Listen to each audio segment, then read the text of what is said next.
பைந்தமிழ்ச்சாரல் வழங்கும் ரஸ்மியின் கதைகள் பதிவும் பார்வையும் இன்றைய நிகழ்வில் இடம்பெறுகிறது. பைந்தமிழ்ச்சாரல் வழங்கிய பல நிகழ்வுகளில் இன்றைய தினம் ரஸ்மியின் கதைகள் பதிவும் பார்வையும் இந்த தலைப்பினூடாக பேச வருகின்றார். தாய் தமிழகத்திலிருந்து பேச்சாளர் முனைவர் பேராசிரியர் போ திராவிடமணி அவர்கள்.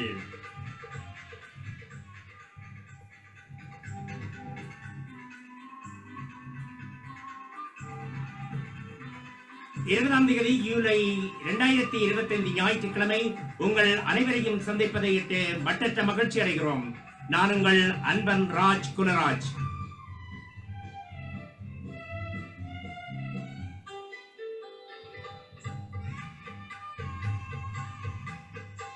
இன்றைய இந்த சூம் செயலிகளோடாக இணைந்திருக்கின்ற அன்பு உறவுகள், கலை இலக்கிய நண்பர்கள் அனைவரையும், ராஜ் குலராஜா என்ற முகநூலாக இணைந்திருக்கும் அன்புறவுகள் அனைவரையும் அன்போடு இந்த நிகழ்ச்சிக்குள் வரவேற்றுக் கொள்கின்றோம்.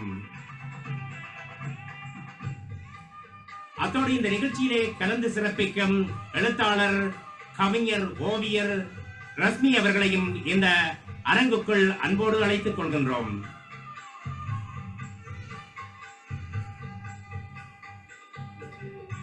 நிகழ்ச்சிக்கு முன்பு செல்வதற்கென்று எமது ஒருங்கிணைப்பாளர் பவானி சற்குண செல்வம் அவர்களிடமிருந்து ஒரு கவிதையோடு இந்த நிகழ்ச்சியை ஆரம்பித்து வைப்போம். வணக்கம் திருமதி பவானி சற்குண செல்வம் அவர்களே.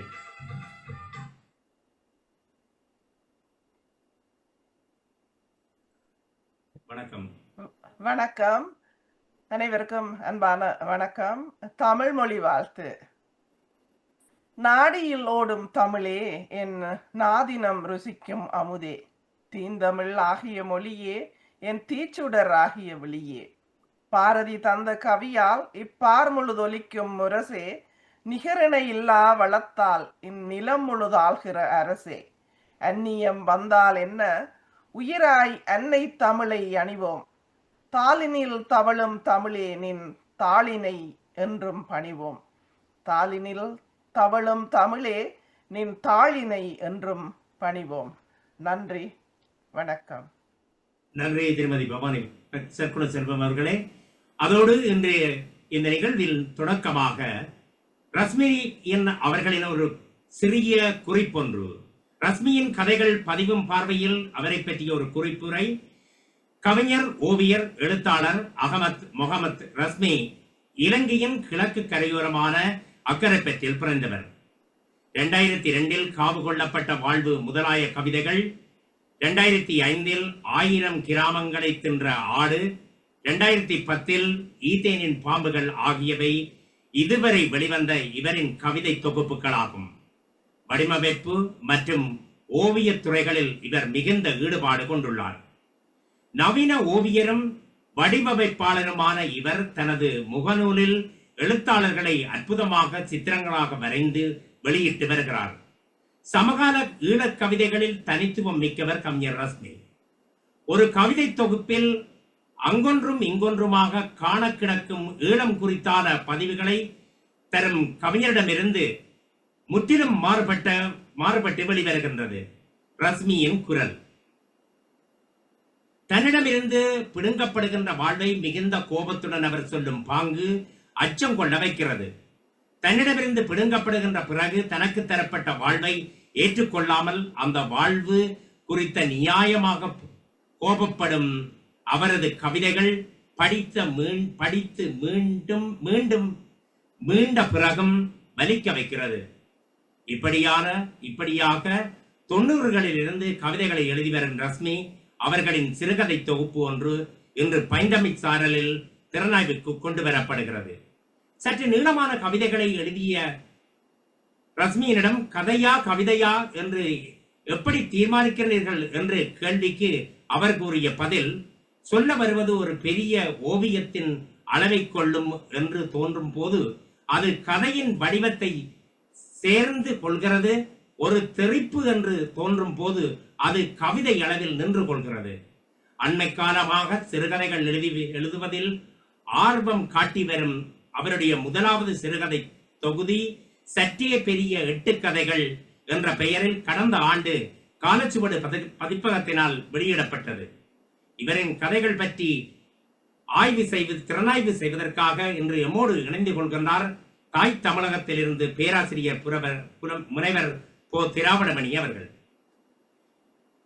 இவர் தஞ்சாவூர் குந்தவை நாச்சியார் அரசினர் மகளிர் கலை கல்லூரியில் தமிழ் துறையில் இணைப்பாசிரியராக இருக்கிறார். இவரது நெறியாள்கையில் 6 மாணவர்கள் முனைவர் பட்டம், அதாவது கலாநிதி பட்டம் பெற்றுள்ளனர். இதுவரை 13 நூல்கள் வெளிவந்துள்ளன. தமிழ் இலக்கிய வரலாறு, இலக்கியமும் அறிவியலும், தமிழகத்துக்கு அப்பால் தமிழ், பழந்தமிழரின் பண்பாட்டு முகங்கள் போன்றவை குறிப்பிடத்தக்கன. 4 கவிதை நூல்கள் வெளிவந்துள்ளன.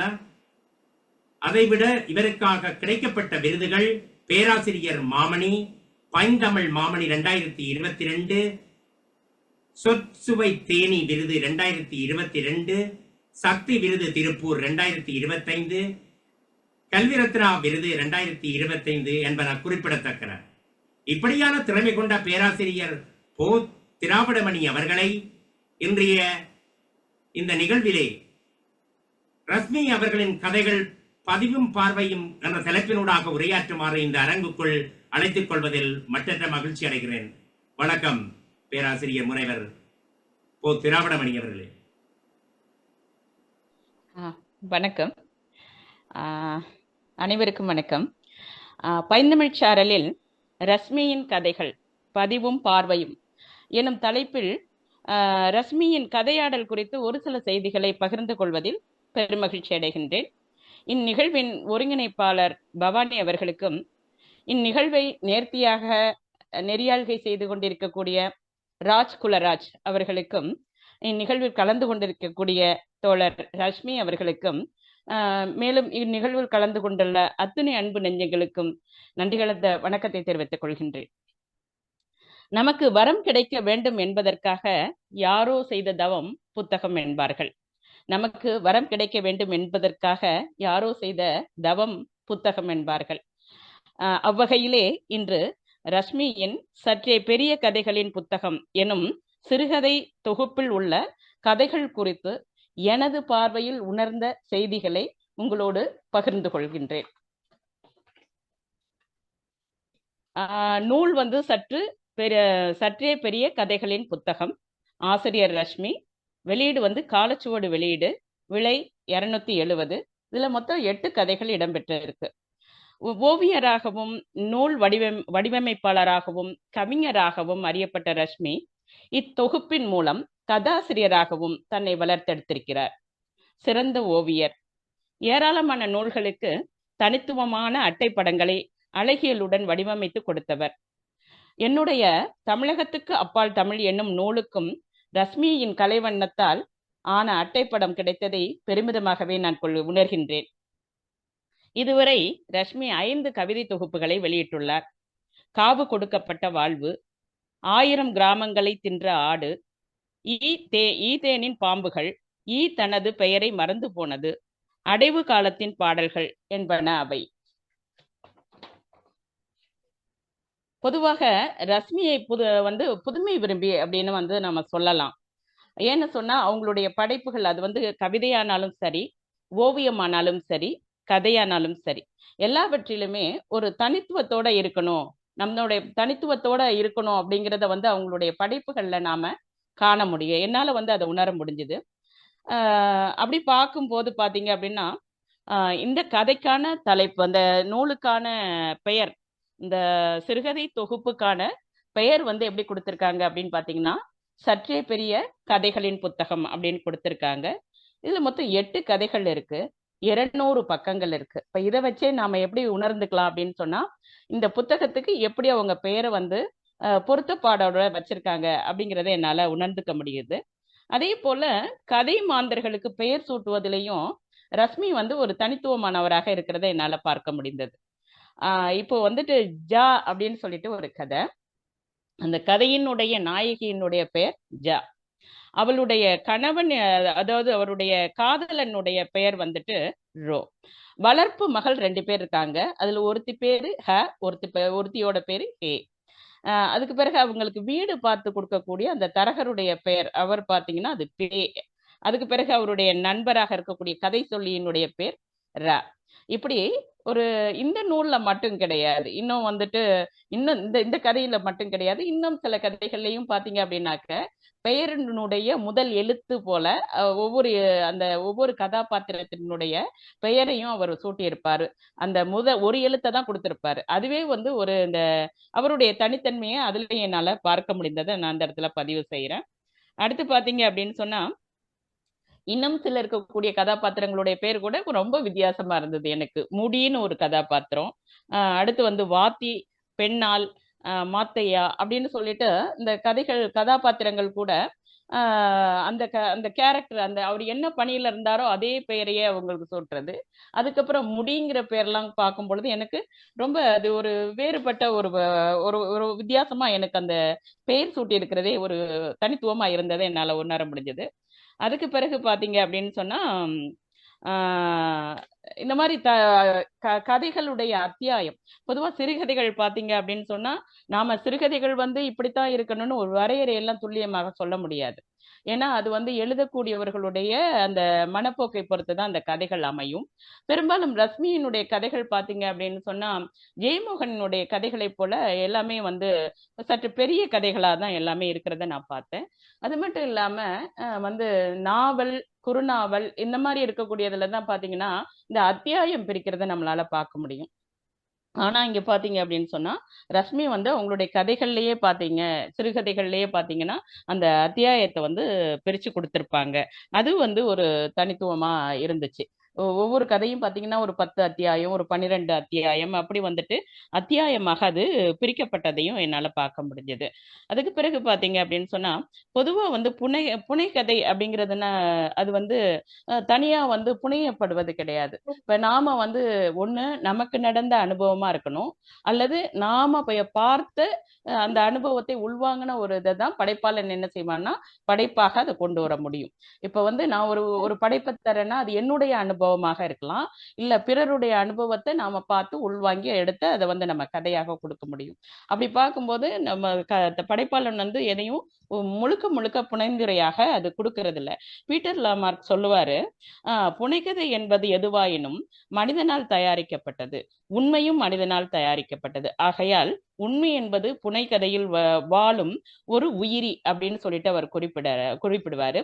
அந்த வகையில தான் ரஷ்மியுடைய கதை ஒவ்வொன்றுமே பாத்தீங்க அப்படின்னு சொன்னா ஏதோ இந்த சமூகத்துல இருக்கக்கூடிய ஒரு சமூக நிகழ்வுகளை அவருடைய பார்வையில அவரை வந்து பாதிச்ச நிகழ்வுகளை எப்படி வந்து இதுல கதையா கொடுத்திருக்காரு அப்படிங்கிறத தான் நாம பார்க்க போறோம். இதுல ரஷ்மியுடைய கதைகளை பொறுத்த வரைக்கும் பெரும்பான்மையான பெரும்பான்மையான கதாமாந்தர்கள் பாத்தீங்க அப்படின்னா உளவியலுக்கு உட்பட்ட ஒரு உளவியல் ரீதியாக பார்க்கக்கூடிய நிலையில இருக்கக்கூடிய கதை மாந்தர்களை நான் இதுக்குள்ளார நிறைய பார்த்தேன். அதே போல கதைக்களம் அப்படின்னு எடுத்துட்டோம் அப்படின்னு சொன்னா, ஒரு கதை இருக்குது அப்படின்னா கண்டிப்பா அதுக்கு வந்து களம்ங்கிறது ரொம்ப ரொம்ப முக்கியம். அந்த கதைக்களம் அப்படிங்கறது அது எப்படி கட்டமைச்சிருக்காரு அப்படின்னா, சில கதைகள்ல அவர் வந்து அயல் நாட்டிலேயே அந்த கதைகள் நடைபெறுவதாக இருக்குது.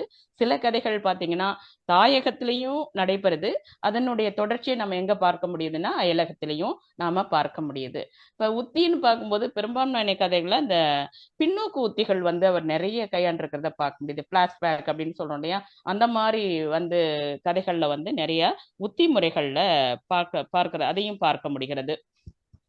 அதுக்கு பிறகு இந்த கதையில வந்து இன்னொரு இது பாத்தீங்க அப்படின்னு சொன்னா, இந்த அத்தியாயம் வைக்கிறாங்கன்னு நான் சொன்னேன் இல்லையா, நிறைய 12 அத்தியாயம் 14 அத்தியாயம்னு சொல்லிட்டு அந்த சிறுகதையிலேயே அவர் பிரிச்சிருக்கிறாரு அப்படின்னு சொல்லி பார்த்தேன். அதுல பாத்தீங்க அப்படின்னு சொன்னா ஒரு அத்தியாயம் அப்படின்னு இருந்தாக்க பெரும்பகுதி பாத்தீங்கன்னா ஒரு 4 பக்கம் அல்லது ஒரு பக்கம் 2 பக்கம் அப்படி கூட இருக்கும். ஆனா இவங்களுடைய கதையில பாத்தீங்கன்னா ஒரு அத்தியாயம் ஒரு 2 வரியா கூட இருக்குது. அதாவது ஒரு கதையில 13வது அத்தியாயம் பாத்தீங்கன்னா, அடுத்த வருடத்திலிருந்து நான் வேறு பாடசாலைக்கு மாறி போனேன், ஞானிங்கிற கதையில அப்படி ஒரு அத்தியாயம். அது ஒரு தனியா ஒரு பகுப்பா இருக்குது. அது அத்தியாயம்னு சொல்ல முடியாது, ஒரு பகுப்பா இருக்குது. அதே அடுத்ததுல பாத்தீங்கன்னா 14வது பகுப்பு பாத்தீங்கன்னா, வருடங்கள் கழித்து தொழில் நிமித்தமாக வெளிநாடு சென்று சென்று புலம்பெயர்ந்து போனேன் அப்படின்னு சொல்லிட்டு ஒரு 2 வரி கூட ஒரு பகுப்பாக அவங்க பிரிச்சு காட்டியிருக்கிறத நம்ம ஒரு தனித்துவமா பார்க்க முடியுது. அதே போல கதைகள் பார்த்தீங்க அப்படின்னா பெரும்பான்மையான கதைகள் வந்து ஆசிரியர் கூற்றாகவே இருக்குது. அதாவது கதை சொல்லியாக இருந்து அந்த கதையை நகர்த்தி ஆசிரியரே கதை சொல்றது மாதிரி இருக்கு. ஒரே ஒரு கதை பார்த்தீங்க அப்படின்னு சொன்னா 3 முக்கோணத்துல அந்த கதை இருக்கு. எப்படின்னா ஆஹ் தமிழ்ல வந்து விருமாண்டின்னு ஒரு திரைப்படம் வந்தது. அந்த திரைப்படத்துல வந்து கமலஹாசன் ஒரு நிகழ்வு நடந்திருக்கும், ஒரு கொலை நடந்திருக்கும். அது வந்து அந்த கமலஹாசன் தான் அந்த படத்தினுடைய ஹீரோ. அவருடைய பார்வையிலையும் அந்த கதை சொல்லப்பட்டிருக்கும். அந்த கதை தலைவியினுடைய பார்வையிலையும் அந்த கதை சொல்லப்பட்டிருக்கும். வில்லனோட பார்வையிலையும் அந்த 3 கோணத்திலையும் அந்த கதையை சொல்லியிருப்பாங்க. இப்ப அந்த அந்த அந்த ஞாபகம் எனக்கு இதுல வந்தது. இந்த பெண்ணால் காதை அப்படின்னு சொல்லும்போது இந்த மூவர் நோக்குல அந்த கதை அமைஞ்சிருக்கிறத நம்மளால பார்க்க முடியுது. கதை சொல்லியின் பார்வையில அந்த கதை எப்படி இருக்கு அப்படிங்கிறது, அந்த நிகழ்வு எப்படி இருக்கு அப்படிங்கிறது. அடுத்து உத்தமர் அப்படிங்கிறவுடைய அவருடைய பார்வையில அந்த நிகழ்வு எப்படி நடந்திருக்கு அப்படிங்கிறத சொல்லியிருக்காங்க. பெண்ணால் அப்படிங்கிறவங்க பார்வையில அந்த கதை எப்படி போயிருக்கு அப்படிங்கிறதையும், அந்த 3 பேருடைய பார்வையில ஒரு நிகழ்வானது எப்படி இருக்கு அப்படிங்கிறதையும் அது ஒரு புதிய கண்ணோட்டத்துல கொடுத்திருக்காங்க. இப்ப ஒவ்வொரு கதையுமே பாத்தீங்க அப்படின்னா இப்ப என்ன சொன்னா நான் ஒவ்வொரு கதையும் 1 மணி நேரம் கூட நான் அதை பத்தி விளக்கமாக பேச முடியும். இருந்தாலும் கூட எனக்கு அதுல ரொம்ப இந்த கதை தான் பிடிச்சிருக்கு, அந்த கதை தான் பிடிச்சிருக்கு அப்படிங்கிறதெல்லாம் இல்லை. எல்லா கதைகளுமே எனக்கு ஏதோ ஒரு வகையில எனக்கு ஒரு பாதிப்பை ஏற்படுத்துச்சு. ஆனாலும் ஒரு சில கதைகள் வந்து மிகவும் ரொம்ப நான் சொல்லணும், இந்த சபையில வந்து நான் இந்த இந்த இந்த பயிலர இந்த இணைய நிகழ்வுல நான் இதை பகிர்ந்துக்கணும் அப்படின்னு சொல்லிட்டு எனக்கு ஒரு சில கதைகள் இருக்கு. அப்படியான கதைகளை தான் இன்னைக்கு வந்து நான் தேர்வு செஞ்சிருக்கேன். உங்களுடைய மொழி நடை அப்படின்னு பார்க்கும்போது பாத்தீங்க அப்படின்னா ஈழ தமிழ் வழக்குல தான் உங்களுடைய மொழி நடையானது இருக்கு. ஏன் இதை நான் குறிப்பிட்டு சொல்றேன் அப்படின்னு சொன்னா, நான் வந்து ஒரு தமிழக பெண்ணாக இருந்து இந்த கதையை படிக்கும் பொழுது நான் ஏற்கனவே நிறைய சோபா சக்தி, அப்புறம் வந்துட்டு குணா கவியழகன், அப்படி நிறைய பேருடைய கதைகளை எல்லாம் நான் படிச்சிருக்கேன். கருணாகரன் அவங்க, அப்புறம் வந்து ஆசி கந்தராஜ் அவங்களுடைய கதைகள் எல்லாமே நான் நிறைய படிச்சிருக்கேன். இருந்தாலும் கூட எனக்கு அந்த ஈழ வழக்குல இருக்கக்கூடிய அந்த கதைகளை படிக்கும்போது இன்னமும் கூட சில வார்த்தைகளுக்கெல்லாம் எனக்கு பொருள் தெரியாது. அப்ப எனக்கு தெரிஞ்ச நண்பர்கள்ட்ட இந்த இதுக்கு என்ன பொருள் அப்படின்னு சொல்லிட்டு, எனக்கு இந்த கதிரைங்கிறதே எனக்கு வந்து நாற்காலி அப்படிங்கறதே எனக்கு ரொம்ப நாள் தெரியல. அப்புறம் நான் எனக்கு தெரிஞ்சவங்கள்ட்ட நான் அதை அனுப்பி இது என்ன அப்படின்னு சொல்லி கேட்டுதான் நான் அதை புரிஞ்சுக்கக்கூடிய நிலை இருந்தது. ஆனா அப்படி ஒரு நிறைய இப்ப தொடர்ந்து அதையே படிச்சிட்டு இருக்கிறதுனால இவங்க கதையில எனக்கு அப்படி இல்லை. ஆனாலும் கூட ஒரு ஒரு ஒரு தனித்துவமான ஒரு அனுபவம் இந்த கதையை படித்து முடிக்கும் போது இந்த மொழி நடையில இருக்கக்கூடியதை என்னால அது உணர முடிஞ்சது. அதே போல உளவியல் ரீதியான கதைகள் நிறைய இருக்கு. அப்படின்னு பார்த்தோம்னா நீலம், ஜானி, இது ஞானி, இதெல்லாம் வந்து உளவியல் ரீதியாக பாதிக்கப்பட்ட அந்த சிறார்களை பற்றிய கதைகளாக இருக்கு.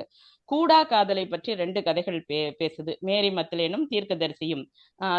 அது ஒரு கதை, ஒரு காதல் கதை. இது 2மே வந்து கூடாத காதலை பேசுது. பெண்ணால் கதைங்கிறது தாய்மைக்காக இயங்கக்கூடிய ஒரு பெண், அவங்களுடைய முரணான சிந்தனையை பத்தி அந்த கதை பேசுறத பாக்குறேன். அடுத்து வாவிக்கரை வீட்டில் வாழ்ந்தவர்கள் பாத்தீங்கன்னா, அதாவது காதல் மனைவியினுடைய இறப்புக்கு பின்பு வாழ விரும்பாத கணவனை பற்றி அது பேசுறத என்னால பார்க்க முடிஞ்சது. நான் அப்படி உணர்ந்துகிட்டேன் அதை. அடுத்து பாத்தீங்க அப்படின்னு சொன்னா, எல்லா கதைகளுமே ஒவ்வொரு பார்வையில ரொம்ப தனித்துவமான கதைகளாக தான் இருக்கு. இதுல வந்து நான் என்ன முதல்ல ரொம்ப பாதித்த கதை அப்படின்னு பார்த்தோம்னா, அந்த அப்படிங்கிற அந்த கதையை வந்து நம்ம சொல்லலாம். அந்த பெண்மணி பாத்தீங்க அப்படின்னு சொன்னா, ஒரு கதை சொல்லி இப்ப பணிபுரியக்கூடிய இடத்துல அவங்க வந்து ஏற்கனவே பணிபுரிஞ்சிட்டு இருக்காங்க. ஒரு அந்த அந்த பணிபுரியக்கூடிய தளத்துல அவங்க தான் வந்துட்டு ரொம்ப சீனியரா இருக்காங்க. அப்ப வந்து கதை செல்விகிட்ட ரொம்ப அன்பாகவும், அவங்க முதல்ல வேலைக்கு போகிறோம் அப்படின்னு சொல்லும்போது அந்த வேலையில நமக்கு ரொம்ப பரிச்சயம்லாம் இருக்காது. அப்படி இருக்கும் பொழுது அந்த கதை சொல்லிக்கு எல்லாமாக பொறுமையாக எல்லாத்தையும் வந்து அந்த கதை எப்படி பணியை செய்யணும், போகணும், வரணும் அப்படிங்கறதெல்லாம் ரொம்ப அவங்க எடுத்து சொல்ற மாதிரி அதுல கொடுக்குறாங்க. அவங்களுடைய குணநலன்கள் வரும்போது அவங்கள பத்தி முதல்ல இன்ட்ரடியூஸ் பண்ணும்போது எப்படி காட்டுறாங்கன்னா ரொம்ப ஒரு சுத்தமான ஒரு பெண்மணியா இருக்கிறாங்க. ஆடையை வந்து ரொம்ப நேர்த்தியாக உடுத்தி கொண்டு வரக்கூடியவங்களா இருக்காங்க. ஆனா அவங்க கொஞ்சம் ஒரு மாற்றுத்திறனாளியாகவும் அவங்க இருக்கிறாங்க. ஏன்னா அவங்களுக்கு கைகள் வந்து சரியா எல்லாரும் போல இல்லாம அவங்க இருக்கிறாங்க அப்படிங்கிறத சொல்றாங்க. அதனால அந்த ஒப்பனை செய்து கொள்ளும் பொழுது அவங்க கொஞ்சம் நேர்த்தி குறைவாக ஒப்பனையை வந்து கொஞ்சம் கலைஞ்ச மாதிரி ஒரு பண்ணிட்டு வரதையெல்லாம் அவங்க அதுல பதிவு செய்து இருக்கிறத நம்ம பார்க்கிறோம். இவங்களுக்கு வந்துட்டு பாத்தீங்க அப்படின்னா 2 பெண் குழந்தைகளை எடுத்து வளர்த்துக்கிட்டு இருக்காங்க. 2 பெண் குழந்தைகளை தத்தெடுத்து வளர்த்துட்டு இருக்காங்கன்னு தெரிய வருது. அடுத்து பாத்தீங்க அப்படின்னா உங்களுடைய தாய் வந்து நோய்வாய்ப்பட்டு இறந்து போயிடுறாங்க. ஆனா இவங்களுக்கு வந்து ஆண் நண்பர்கள் வர்றாங்க, வந்து பார்த்துட்டு பேசிட்டு போறாங்க. இதையெல்லாம் கூட சொல்றாங்க. அந்த வந்து கதை சொல்லி சொல்றாரு. அதுக்கு பிறகு பாத்தீங்கன்னா அந்த கதை சொல்லியினுடைய வசிப்பிடமும் அவங்க அந்த கதை சொல்லியுடைய வசிப்பிடத்தை தாண்டி தான் வந்து அவங்களுடைய வீட்டுக்கு போகணும். அதனால இந்த கதை சொல்லி வந்து அந்த அந்த பணியிடத்துல சேர்ந்த நாளிலிருந்து அவங்க வந்து என் கூடவே கார்ல வரலாம் அப்படின்னு சொல்லிட்டு அவங்க அழைச்சிட்டு போறாங்க. கதை சொல்லிக்கு அவங்க மேல வந்து ஒரு மரியாதை இருக்கு. அதே சமயத்துல ஒரு மர்மம் நிறைந்த ஒரு பெண்ணாகவும் அவங்க இருக்கிறத அங்க உணர முடியுது. ஏன்னா அவங்க எல்லார்ட்டையும் வந்துட்டு ரொம்ப என்னதான் சகஜமா பழகினாலும் அவங்க கிட்ட ஏதோ ஒரு மர்மம் இருக்கிறத உணர முடியுது.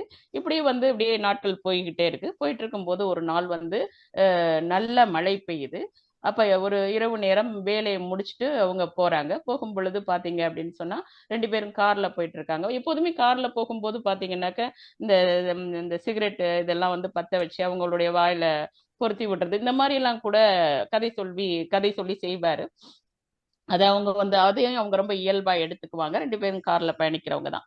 அப்ப அந்த பயணிக்கும் பொழுது ஒரு நாள் வந்து நல்ல மழை பெஞ்சிட்டு இருக்கு. கார்ல போயிட்டு இருக்காங்க. போயிட்டு இருக்கும்போது ஒரு இடத்துல வந்து அவர் என்ன செய்யறாரு அப்படின்னு சொன்னா காரை நிறுத்தி இருக்காங்க. அப்ப வந்து அவங்களுடைய கை வந்து இந்த பிரேக்ல வச்சிட்டு இருப்பாங்க. அப்ப அவங்களுடைய கையை போய் இவர் வந்து அப்படியே பிடிப்பாரு. கையை பிடிச்ச உடனே அவங்களுடைய செயல்பாடு இதுவரைக்கும் பார்க்காத ஒரு ஜாவை அந்த இடத்துல பார்த்தேன் அப்படின்னு அவர் சொல்றாரு. ஏன்னு சொன்னா அவங்களுக்கு அந்த நேரத்துல என்ன நிகழுது அப்படிங்கிறத வந்து இவருக்கு வந்து ரொம்ப பயமா இருக்குது. ஏன்னா அந்த இடத்துல ஒரு நிசப்தம் இருக்குது. ஏன்னா ஒண்ணு எதிர்ப்பு தெரிவிச்சிருக்கணும், ஒண்ணு அதை அக்செப்ட் பண்ணியிருக்கணும். 2மே இல்லாம அவங்களுடைய உடலில் இருந்து உடல் மொழி வந்து ரொம்ப வேறாகவும் அதே சமயத்துல ரொம்ப பயங்கரமாகவும் இருக்கிறத அவர் உணர்றாரு.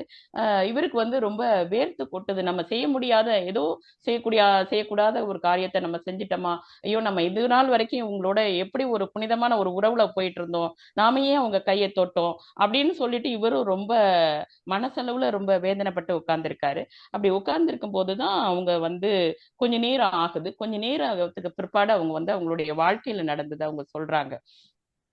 இவங்க குறை பிரசவத்துல தான் இவங்க பிறந்திருப்பாங்க. இவங்கள வந்து ஒரு நல்லா அவங்க அம்மா வந்து அவங்களுடைய வேலையை விட்டுட்டு இந்த குழந்தையை வந்து தேற்றி வளர்த்து அப்படி கொண்டு வந்திருப்பாங்க. இவங்க குறை பிரசவத்துல பிறந்ததுனால இவங்க ஒரு நார்மலான ஒரு பேபி கிடையாது. அப்படி இருக்கும்போது இந்த குழந்தைய வந்து ரொம்ப அழகா வளர்த்து கொண்டு வந்துட்டு இருக்காங்க. அவங்க அப்பா வந்து ஒரு கார்பெண்டர் அவரு. அப்ப அவர் கூட சில ஆட்கள்லாம் வேலை பார்த்துட்டு இருக்காங்க. இப்ப அவங்க வீட்டுல வந்து இந்த பெண்ணினுடைய 12வது பிறந்த நாள் வருது.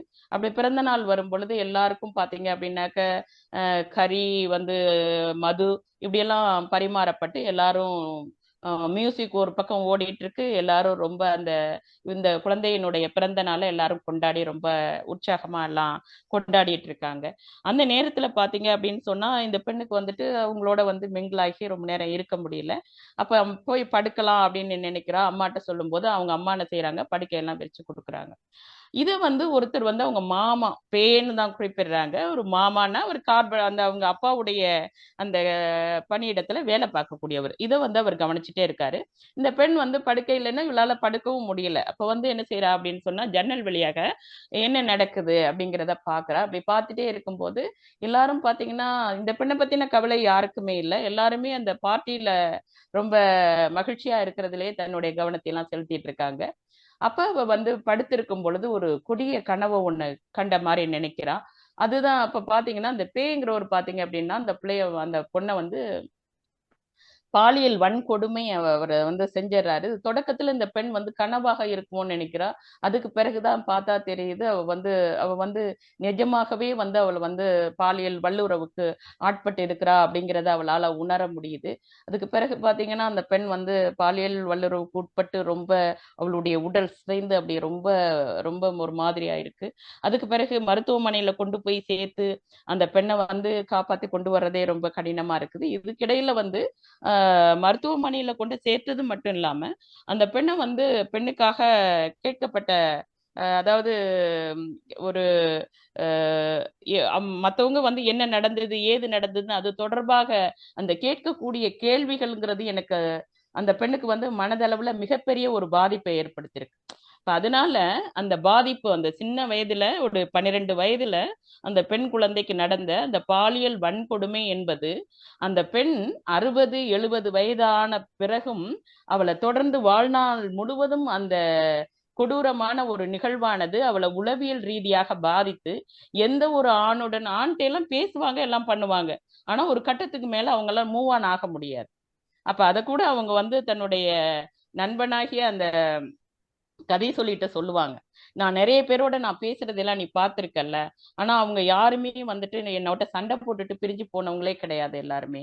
ஒவ்வொருத்தரும் பாத்தீங்க அப்படின்னா என்கிட்ட வந்து யாரும் எல்லா யாரோடையும் இவங்களால வந்து ஒரு ஒரு அளவுக்கு மேல அவங்கள்ட்ட வந்து பாலியல் ரீதியான உறவோ அல்ல அவன் கணவனாக ஏற்றுக்கொள்ளக்கூடிய ஒரு சூழலோ இவங்ககிட்ட இருக்கவே இருக்காது. ஏன்னா ஒரு எட்ஜுக்கு மேல தாண்டும் போது அவங்களுக்கு பழைய நினைவுகள் வந்துடும்.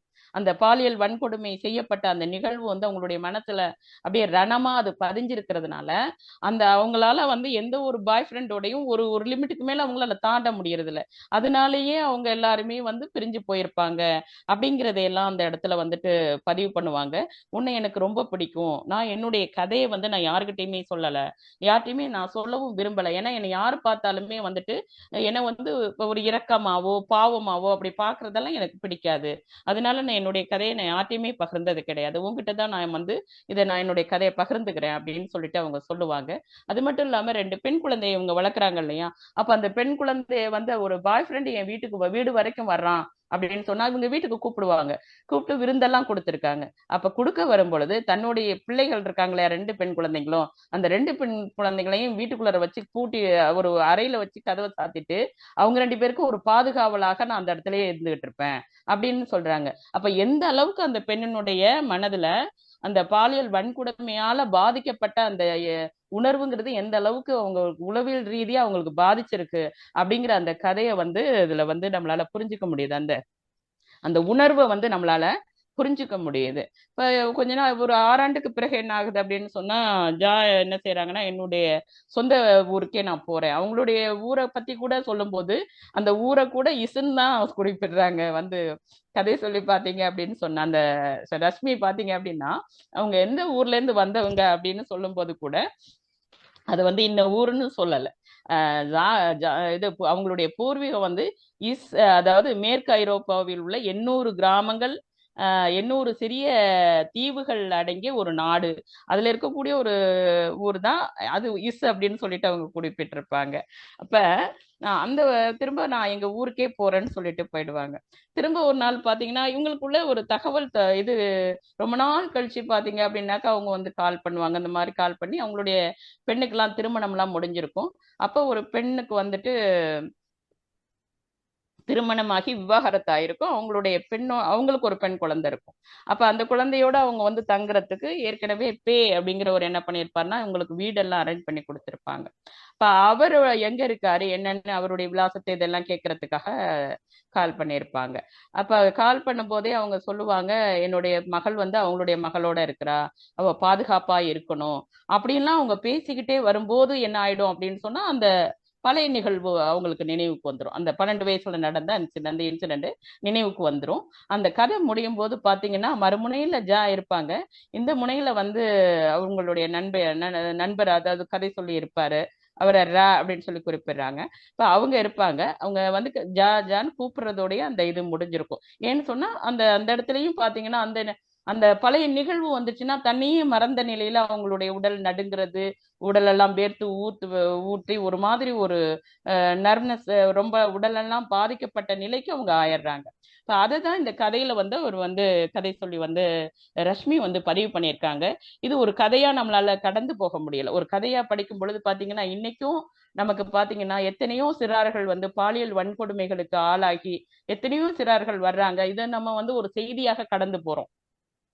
நம்ம செய்தியில பார்க்கும்போது சரி, சமூக ஊடகங்களை பார்க்கும்போதும் சரி, ஒவ்வொரு இடத்துலயும் ஒவ்வொரு நாளும் நம்ம பார்த்தீங்கன்னா எங்கோ ஒரு மூலையில ஏதோ ஒரு இடத்துல ஒரு பெண்ணோ அல்லது ஒரு குழந்தையோ வந்து என்ன பண்றாங்கன்னா பாலியல் வன்புணர்வுக்கு ஆளாகிறாங்க. ஆனா அந்த ஆளாகக்கூடிய செய்தியை நம்ம சாதாரணமா கடந்து போறோம். ஆனா இந்த கதையை படிக்கும் பொழுது ஒரு அந்த அந்த பெண்களினுடைய மனநிலை என்பது எப்படி இருக்கும் அப்படிங்கிறது எத்தனை ஆண்டுகள் கடந்தாலும் அந்த வழியிலிருந்து அவங்களால வந்து மீளவே முடியாத ஒரு மிகப்பெரிய ஒரு ரணமாக அது இருக்குது. அது அவங்களுடைய முழு வாழ்க்கையையும் வந்து எவ்வளவு தூரம் பாதிக்குது அப்படிங்கிறத வந்து இந்த கதையில ரொம்ப அற்புதமா ரொம்ப அழகா அந்த கதையை வந்து ரஷ்மி பதிவு பண்ணியிருப்பாங்க. இது ரொம்ப என்னை மிகவும் பாதிச்ச ஒரு கதையாக இருக்கிறத இந்த இடத்துல நான் பதிவு செஞ்சுக்கிறேன். அதே போல பாத்தீங்க அப்படின்னாக்க அடுத்து 2வது வந்து நீலம்ங்கிற கதை. நீலம்ங்கிற கதையும் ஞானிங்கிற கதையும் கூட இதுவும் வந்து இப்ப சிறார் உளவியல்ல தான் வரும். ஜாங்கிற கதையும் ஏன்னா அவங்க 12 வயதா இருக்கும் பொழுது அவங்க அந்த உளவியல் ரீதியா பாதிக்கப்பட்டது. அப்பவே அவங்களுக்கு மருத்துவமனையில எல்லாம் வந்து அவங்க வந்து சிகிச்சை எல்லாம் கொடுத்திருந்தாலும் கூட உடலுக்கு மட்டும்தான் அங்க சிகிச்சை கொடுக்கப்பட்டது. அந்த உள்ளம்ங்கிறது வந்து உள்ளத்துல இருந்த வடு அந்த காயம்ங்கிறது அவங்களுக்கு அது ஆறவே இல்லை. அது தொடர்ந்து அந்த ரணம் வந்து அப்படியே இருந்துகிட்டே இருந்ததுனாலதான் அவங்க 70 வயதை கடந்த நிலையிலையும் அப்படி ஒரு பயம் அவங்களுக்கு வந்து அதை பத்தி நினைக்கும் போதே அப்படி ஒரு உடல் எல்லாம் துடிக்கக்கூடிய அளவுக்கு அவங்களுக்கு அப்படி ஒரு உணர்வு வந்தது அப்படிங்கறத நம்மளால அதை உணர முடிஞ்சது. அதே போல இந்த கதையில நீலம்ங்கிற கதையில பாத்தீங்க அப்படின்னு சொன்னா வந்து ஒரு மாணவன் அந்த கதை சொல்லி வந்து 4ஆம் வகுப்பு அவர் ஒரு மாணவன் படிச்சிட்டு இருக்காரு. படிக்கும்போது அந்த கல்லூரியிலே அந்த அந்த பாடசாலையிலே பாத்தீங்கன்னா முதல் மாணவனாக இருக்கிறார். முதல் மாணவனாக இருக்கிறாரு அப்படின்னு சொல்லும்போது அது படிப்புல மட்டும் கிடையாது.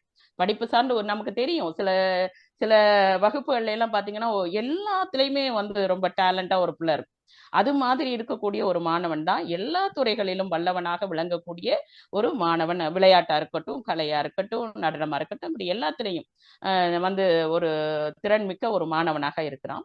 இப்ப அந்த ஊர்ல அந்த பாடசாலையில உள்ளவங்களே மத்த மாணவர்களை வந்து திட்டும்போது இந்த மாணவனை வந்து ஒரு முன்மாதிரியா சொல்லி சொல்லிதான் பாரு அவன் பாரு எப்படி இருக்கிறான், எப்படி படிக்கிறான், எப்படி இருக்கிறான் அப்படின்னு சொல்லிட்டு வந்து சொல்லுவாங்க.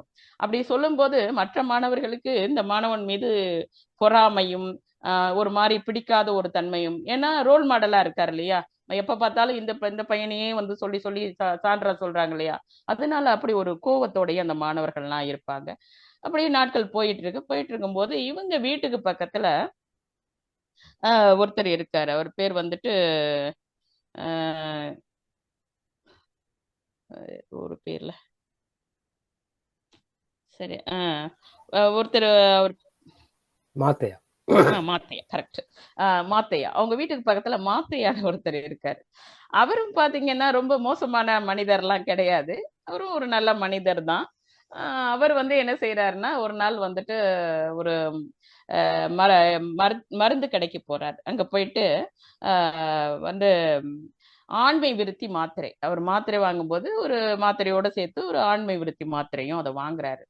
அதை வாங்கும்போது அவர் என்ன சொல்றாரு அப்படின்னு சொன்னா, இந்த 4ஆம் வகுப்பு படிக்கிறாப்ல இல்லையா அந்த ஒரு மாணவன், அந்த மாணவனுடைய அப்பாவுக்காக அதை நான் வாங்கிட்டு போறேன் அப்படின்னு சொல்லிட்டு அந்த கடையில சொல்லிடுறாரு.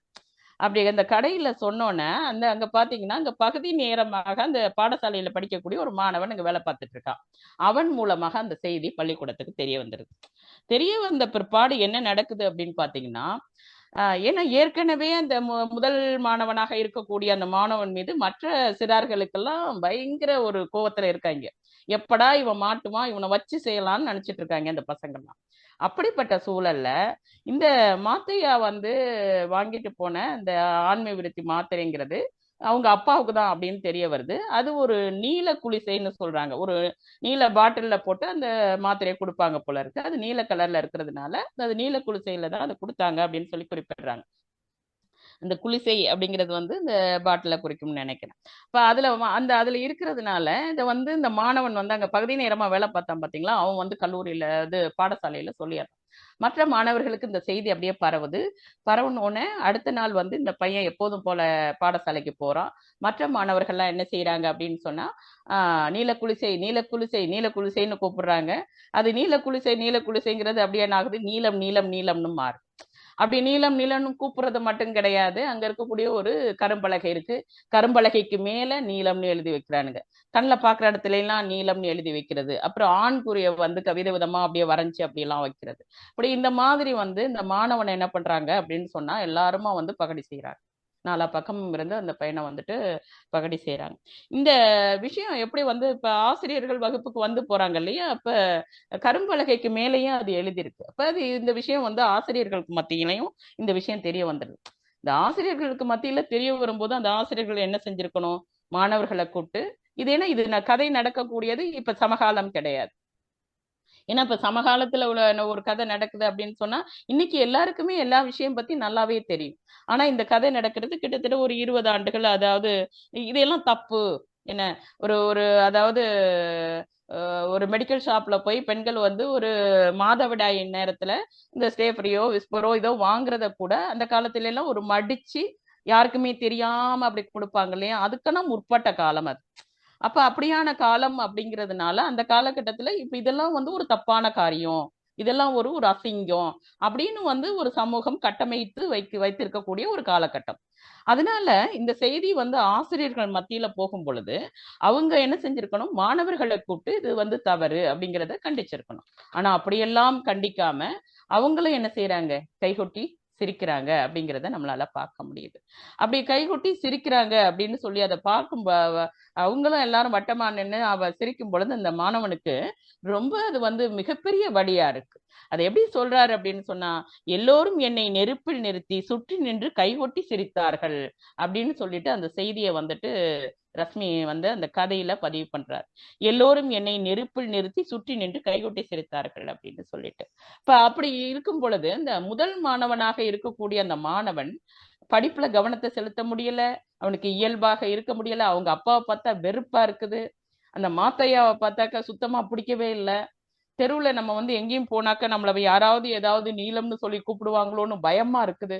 இப்படியாக அவன் வந்து என்ன பண்ணிட்டு இருக்கான் அப்படின்னு சொன்னா, ஒவ்வொரு நாளும் ஒரு ஒரு நெருப்பில் மேல் நிக்கிற மாதிரியே ஒவ்வொரு நாளும் எப்படிடா பொழுது விடியும், எப்படா பாடசாலை எப்படியாவது போறது, எப்படி அங்கிருந்து வர்றது அப்படிங்கறதே ஒவ்வொரு நாளும் கடத்துவதே அவனுக்கு ரொம்ப கடினமா இருக்குது. இவன் தனிமையே விரும்புறான், யார் கூடயும் சேர்ந்து இருக்கிறதையே இவன் விரும்பல. முதல் மாணவனாக இருந்தவன் கடைசி மாணவனாக மாறியதான். ஆனா நம்ம வந்து ஒரு ஆசிரியரா இருக்கக்கூடியவங்க என்ன செய்வோம், ஒரு முதல் மாணவனாக இருக்கக்கூடிய மாணவன் வந்து திடீர்னு ஏன் அவனுக்கு வந்து படிப்புல நாட்டம் இல்லாம போகுது, இவையே வந்து கடைசி பெஞ்சில உட்காரக்கூடிய மாணவனாக ஏன் மாறுறான் அப்படிங்கறதெல்லாம் ஆசிரியர்கள் கவனிக்கணும் இல்லையா. ஆனா அங்க அந்த அந்த அந்த ஆசிரியர்கள் யாருமே அதுல கவனம் செலுத்தியாக இதுல தெரியல. இப்ப அவங்களுமே வந்து அதை கிண்டல் செஞ்சு அது என்ன மாத்திரை, அது என்ன செய்யும், அது அதை பத்தின ஒரு விவாதம் அது அங்க போயிருக்குமே தவிர, ஆனா இந்த மாணவனுக்கு வந்து மாணவனை யாரும் கிண்டல் பண்ணக்கூடாது, அப்படியெல்லாம் செய்யக்கூடாதுன்னு அந்த மாணவனுக்கு ஒரு சரியான ஒரு நெறியாழ்கை அங்க நடக்கல, ஒரு வழிநடத்தல் அங்க நடக்கல. அதே போல பிற மாணவர்களையும் யாரையும் என்ன பண்ணல, கண்டிக்கல அப்படிங்கிறது வந்து இதுல தெரிய வருது. அதுக்கு பிறகு இப்படி கொஞ்சம் நாட்கள் போகுது. அதுல வந்து ஏதோ ஒரு குறைந்த மதிப்பெண் எடுத்து அதை பாஸ் பண்ணிட்டு அவர் வெளில வந்துடுறாரு. வெளியில வந்து கொஞ்ச நாள் அங்க எங்கன்னா வேலை பார்த்துட்டு அதுக்கு பிறகு அயல்நாடு வந்துடுறாரு. அயல்நாடு வந்த பிற்பாடு பாத்தீங்கன்னா, அயல்நாடு வருவதற்கு கூட பாத்தீங்க அப்படின்னா அந்த மாத்தையாங்கிறவர் தான் என்ன பண்ணிருப்பாரு அப்படின்னா, ஒரு ஏதோ கையெழுத்தெல்லாம் போட்டு அது வரத்துக்கு கொடுத்திருப்பாரு, விஓவா இருப்பாரு அவரு. அப்ப கொடுத்திருப்பாரு. அப்ப அவர் அயல்நாடு வந்த பிறகு வந்து திருமணம் எல்லாம் ஆன பிறகு அப்ப அந்த கதை சொல்லி நினைச்சு பார்ப்பாரு, நமக்கு நாம ஏன் ஒரு சாதாரண விஷயம் தானே, இதுக்காக நாம ஏன் வந்து அப்படியெல்லாம் நம்ம ரியாக்ட் பண்ணோம், நாம ஏன் அப்படி அதை வந்து பெரிய விஷயமா நம்ம எடுத்துக்கிட்டோம் அப்படின்னு சொல்லி அவருக்கு இப்ப நினைச்சா அந்த விஷயம் ஒன்றும் பெரிய விஷயம் இல்லை அப்படின்னு தோணும். ஆனா அந்த சூழலை நினைச்சு பார்க்கும் பொழுது அது கதை சொல்லிக்கு மிகப்பெரிய ஒரு வழியாக அது இருந்திருக்கும். கதை சொல்லி அந்த 4ஆம் வகுப்பு மாணவனாக படிச்சிருப்பார் இல்லையா, அவருக்கு வந்துட்டு ரொம்ப அது மிகப்பெரிய ஒரு வழியாக இருக்கும். ஆனா இப்ப வந்து என்ன செய்யறாருன்னு, தன்னுடைய மனைவிக்கு மாதவிடாய் காலங்கள்ல அவர் தான் வந்து எல்லாமே வாங்கி கொண்டு கொடுக்குறாரு. அதே போல இதெல்லாம் வந்து ரொம்ப சகஜமான ஒரு விஷயம். ஆணுரை வாங்குவதோ இந்த மாதிரி விஷயங்கள்லாம் கூட ஒரு மருந்து கடையில போய் இதெல்லாம் வாங்கிட்டு வரதெல்லாம் ரொம்ப சகஜமான விஷயம். இதுக்காக நாம ஏன் இப்படி எல்லாம் நினைச்சோம் அப்படின்லாம் நான் வந்து அவர் நினைக்கிறத பாக்குறோம். அவங்க அப்பாவை ரொம்ப ரொம்ப வெறுத்திருப்பாரு. அவங்க அப்பாவை பார்க்க அவர் வந்து அயல் நாட்டிலே இருக்கும்போதே அவங்க அப்பா இறந்தும் போயிருப்பாரு. அப்போ வந்து சில நேரங்கள்ல நாம வந்து அப்பாவுக்கும் நமக்குமான அந்த உறவு கூட போனதுக்கு அவர் என்ன செய்வாரு? ஆனா அந்த மனுஷன் அதை வாங்கிட்டு வர சொன்னாரா இல்லையான்னு கூட தெரியல. அது வந்து அப்பா கிட்ட இவர் போய் நேரடியா கேட்கவும் கிடையாது, இதை போய் கேட்கவும் முடியாது. ஆனா அதே சமயத்துல அவர் வாங்கிட்டு வர சொன்னாரா என்னன்னு தெரியவும் இல்லை. இது தொடர்பா போய் வார்த்தையாட்டையும் இவர் எதுவும் கேட்கவும் இல்லை. ஆனா இவரே வந்து அப்பா மேல மிகப்பெரிய ஒரு வெறுப்பை வளர்த்துக்கிட்டே வர்றாரு. இதுக்கெல்லாம் எது காரணம் அப்படின்னு சொன்னா, இந்த மாத்தையா வந்து இந்த நீல குடிசை வாங்கும் பொழுது இது வந்து இவருடைய உங்க அப்பாவுக்கு அப்படின்னு சொன்ன அந்த செய்தி தான் மிகப்பெரிய அவருடைய வாழ்க்கையை மாத்திடுது. இவர் பாடசாலையில முதல் மாணவனா இருந்தவரு அதே போல நல்லா படிச்சுட்டே வந்திருந்தாருன்னா பின்னால அவர் என்னவாக வேணாலும் ஆயிருக்கலாம். மிகப்பெரிய ஒரு பதவிக்கு படித்து நல்ல ஒரு பெரிய மனிதராக ஆகியிருக்க நிறைய வாய்ப்பு இருக்குது. ஆனா பாத்தீங்க அப்படின்னு சொன்னா அங்க நடந்த அந்த அந்த அந்த கேலி கிண்டல் இதெல்லாம் என்ன ஆயிடுச்சு அப்படின்னு சொன்னா, இவரை வந்து அயலகம் புலம்பெயர்ந்து வேற ஒரு நாட்டுக்கு வந்து இவர் வாழக்கூடிய ஒரு சூழல் ஏற்படுது. அப்படியும் இவருக்குள்ளார ஒரு வெறி இருக்குது, நாம யாருன்னு இந்த உலகத்துக்கு காட்டணும். நான் வந்து படிப்புல வேணா உங்களால வந்து படிப்புல வேணா உங்களால நான் தோற்று போயிருக்கலாம், ஆனா வாழ்க்கையில நான் தோற்று போகல அப்படிங்கிற உங்களுக்கு எல்லாம் நிரூபிக்கணும் அப்படின்னு இவருக்குள்ள ஒரு வெறி இருக்கும். அதனால ஊர்ல போய் யாருமே கட்டாத மாதிரி மிகப்பெரிய எல்லாரும் பொறாமைப்படும்படியாக மிகப்பெரிய ஒரு வீடை வந்து அவர் கட்டுவாரு. அங்க வந்து படித்து பெரிய மனிதர்களாக இருக்கிறவங்க எல்லாம் வந்துட்டு அவங்க வீட்டுக்கு வந்துட்டு எல்லாம் பேசிட்டு எல்லாம் போவாங்க. அப்ப ஒவ்வொன்னையும் நான் இது இத்தனை லட்சம் செலவு பண்ணி கட்டினேன், இது இந்த இங்க வாங்கினது இது இவ்வளவு விலை அப்படின்னு சொல்லிட்டு தன்னுடைய வீட்டினுடைய அந்த பெருமைகளை எல்லாம் அவர் எடுத்து சொல்லுவாரு. இப்ப அவருக்கே கொஞ்சம் இதா இருக்கும், இதையெல்லாம் நாம ஏன் சொல்றோம் அப்படின்னு தோணும். இருந்தாலும் அந்த இவங்களுக்கு முன்னாடி நான் ஒரு ஆளு அப்படின்னு வாழ்ந்து காட்டணும் அப்படிங்கிற அந்த வெறி மட்டும் இவருடைய மனசுல இருந்துகிட்டே இருக்கும். இது இந்த கதையினுடைய முடிவு பகுதியில பாத்தீங்க அப்படின்னு சொன்னா மாத்தையா வந்து இறந்து போயிருப்பாரு. அந்த இறந்து போன அந்த செய்தி வந்து வந்திருக்கும். அது வந்து அந்த செய்தி அவருக்கு கேட்ட பிற்பாடுதான் அந்த ஊரை பத்தின சிந்தனைகள்லாம் இப்படியே என்ன நடந்துச்சு, எதனால மாத்தையாங்கிறவர் யாரு, அவர் எப்படி இவருடைய வாழ்க்கையோட சம்பந்தப்பட்டவர் அப்படிங்கறதெல்லாம் அந்த கதை வழியாக அப்படியே சொல்லிட்டு வந்திருப்பாரு. கடைசியா பாத்தீங்க அப்படின்னு சொன்னா அலுவலகத்துக்கு போவாரு. அலுவலகத்துக்கு போகும் பொழுது அலுவலகத்துல ஒரு காவலாளி இருப்பாரு. அந்த காவலாளி பாத்தீங்கன்னா வந்து அந்த கதை சொல்லியினுடைய அப்பாவினுடைய சாயல்ல இருப்பாரு. அந்த அந்த தொழுகைக்கு போய் அந்த நெத்தியில வந்து ஏற்படக்கூடிய அந்த தழும்பெல்லாம் அவருக்கும் இவருக்கும் ஒண்ணு போல இருக்கும். அந்த காவலாளிக்கு இவர் என்ன செய்வார் அப்படின்னா, ஏன்னா காலம் பூரா அப்பாவை வந்து வெறுத்துட்டே வந்திருக்காரு இல்லையா, அந்த வெறுப்பு தான் வந்து அப்பா கிட்ட காட்டினது வெறுப்பு அப்படிங்கறத அவர் உணர்ந்த தருணத்துல அவங்க அப்பா அங்க உயிரோட இல்லை. அதனால தன்னுடைய அப்பாவுக்கு செய்வதாக நினைத்து தன்னுடைய அந்த காவலாளியை வந்து ஒவ்வொரு பெருநாளுக்கும் பாத்தீங்கன்னா அவருக்கு உடைகள் எடுத்து கொடுக்கறது மட்டும் இல்லாம அந்த வீட்டுக்கு அழைத்து விருந்தெல்லாம் கொடுக்கறத ஒரு தன்னுடைய அப்பாவுக்கு செய்யக்கூடிய ஒரு பரிகாரமாக நினைச்சு அவர் செய்யறத நம்மளால இந்த கதையில உணர முடியுது. இந்த கதையில அந்த கதை சொல்லி பாத்தீங்கன்னா தன்னைத்தானே விசாரணைக்கு உட்படுத்தி கொள்வதும், அதே சமயத்துல அந்த இழந்து போன நாட்கள் மீளவும் வராது இல்லையா, அந்த இழந்து போன நாட்களை வந்து யார் சரி பண்ணியிருக்கணும், ஒரு ஆசிரியர்களாக இருக்கக்கூடியவங்க தானே அது சரி பண்ணியிருக்கணும். ஆனா அவங்க ஆசிரியர்கள் விட்டு அந்த சரி பண்ணாம விட்டதுனால இவருடைய வாழ்க்கைங்கிறது எவ்வளவு தூரம் பாதிப்புக்கு உள்ளானது. இந்த சமூகம்ங்கிறது ஒரு மனிதனுடைய வாழ்க்கைய எந்த அளவுக்கு மாற்றி அமைச்சிருது. அது சில பேருக்கு பாசிட்டிவா அமையலாம், ஆனா பெரும்பான்மையான நபர்களுக்கு பாத்தீங்கன்னா இந்த சமூகம் வந்து ஒரு நெகட்டிவான ஒரு பாதையில மாறுபட்ட ஒரு பாதையில போறதுக்கு இந்த சமூகம்ங்கிறது எவ்வளவு பெரிய ஒரு காரணமாக இருக்கு அப்படிங்கறத இந்த கதையில ரொம்ப ஆழமா அவர் சொல்லியிருக்காரு. அதாவது வாழ்ந்தாலும் ஏசும் தாழ்ந்தாலும் ஏசும் வையகம் இதுதானடா அப்படின்னு சொல்லிட்டு சொல்லுவாங்க. ஆனா வந்து நமக்கு வந்து அந்த 4 பேரை பத்தி நம்ம கவலைப்பட வேண்டாம் அப்படின்னு நம்ம என்னதான் சொல்லிக்கிட்டாலும் நம்ம செய்யக்கூடிய ஒவ்வொரு வேலையிலையும் அந்த 4 பேர் நம்மளை சுத்தி நின்னுகிட்டே இருப்பாங்க.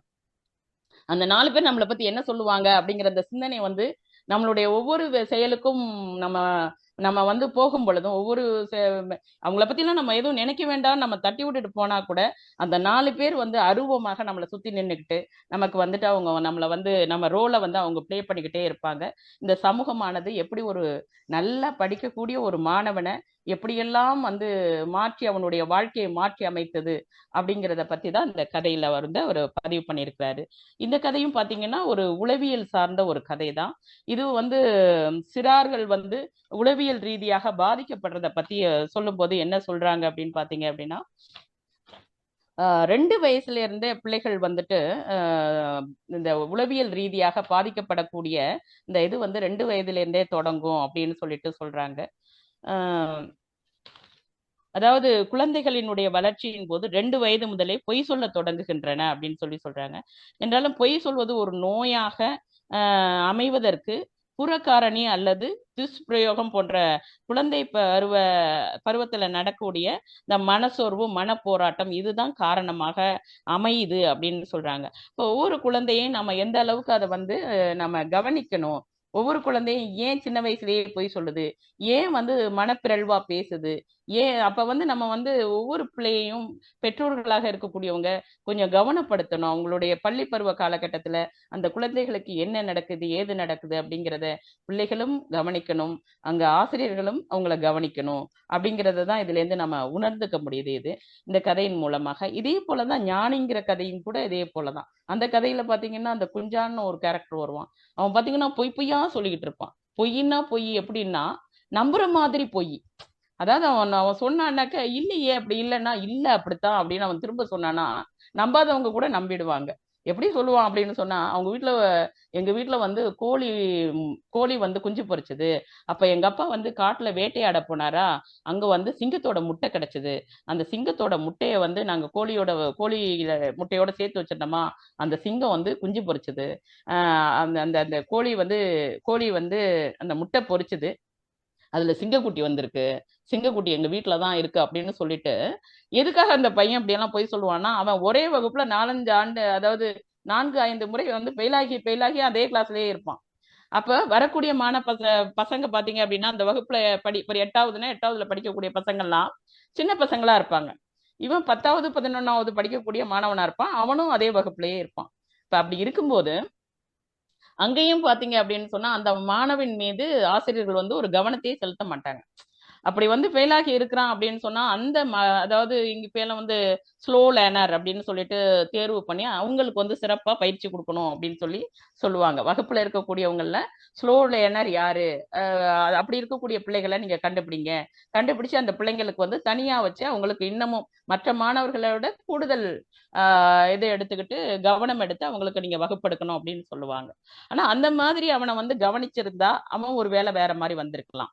ஆனா அவன் வந்து என்ன அட்டென்ஷன் சீக்கிங் சொல்லுவாங்க இல்லையா, தன்னை வந்து எல்லாரும் தன்னை மதிக்கணும், தான் சொல்றதை கேட்கணும், தனக்கு உதவி செய்யணும், அவன் அப்படிங்கிறத வந்து இப்ப செய்யறதுக்காகவே இவன் என்ன பண்ணுவானா விதவிதமான பொய்களை எல்லாம் வந்து சொல்லிட்டு இருப்பான். அவங்க வீட்டுல வந்து ஒரு நாள் வந்து இந்த குட்டி பசங்கள்லாம் சேர்ந்து போவாங்க அவங்க வீட்டுல பாத்தீங்க அப்படின்னாக்கா 2 கொம்பு இருக்கும். இது என்ன கொம்பு அப்படின்னு சொல்லும்போது இது சிங்கத்தோட வந்து கொம்பு அப்படின்னு சொல்லுவான். சிங்கத்துக்கு கொம்பே கிடையாது அப்படின்னு சொல்லும்போது, இல்ல உனக்கு எப்படி தெரியும், சிங்கத்துக்கு கொம்பு இருக்கு, காது பிடரி இருக்கு இல்லையா, அந்த பிடரிக்குள்ளர் அது இருக்கும், அது உங்களுக்கு எல்லாம் தெரியாது அப்படின்னு சொல்லிட்டு அந்த மாதிரி நம்புற மாதிரியே பொய்யாவ சொல்லிட்டு இருப்பான்.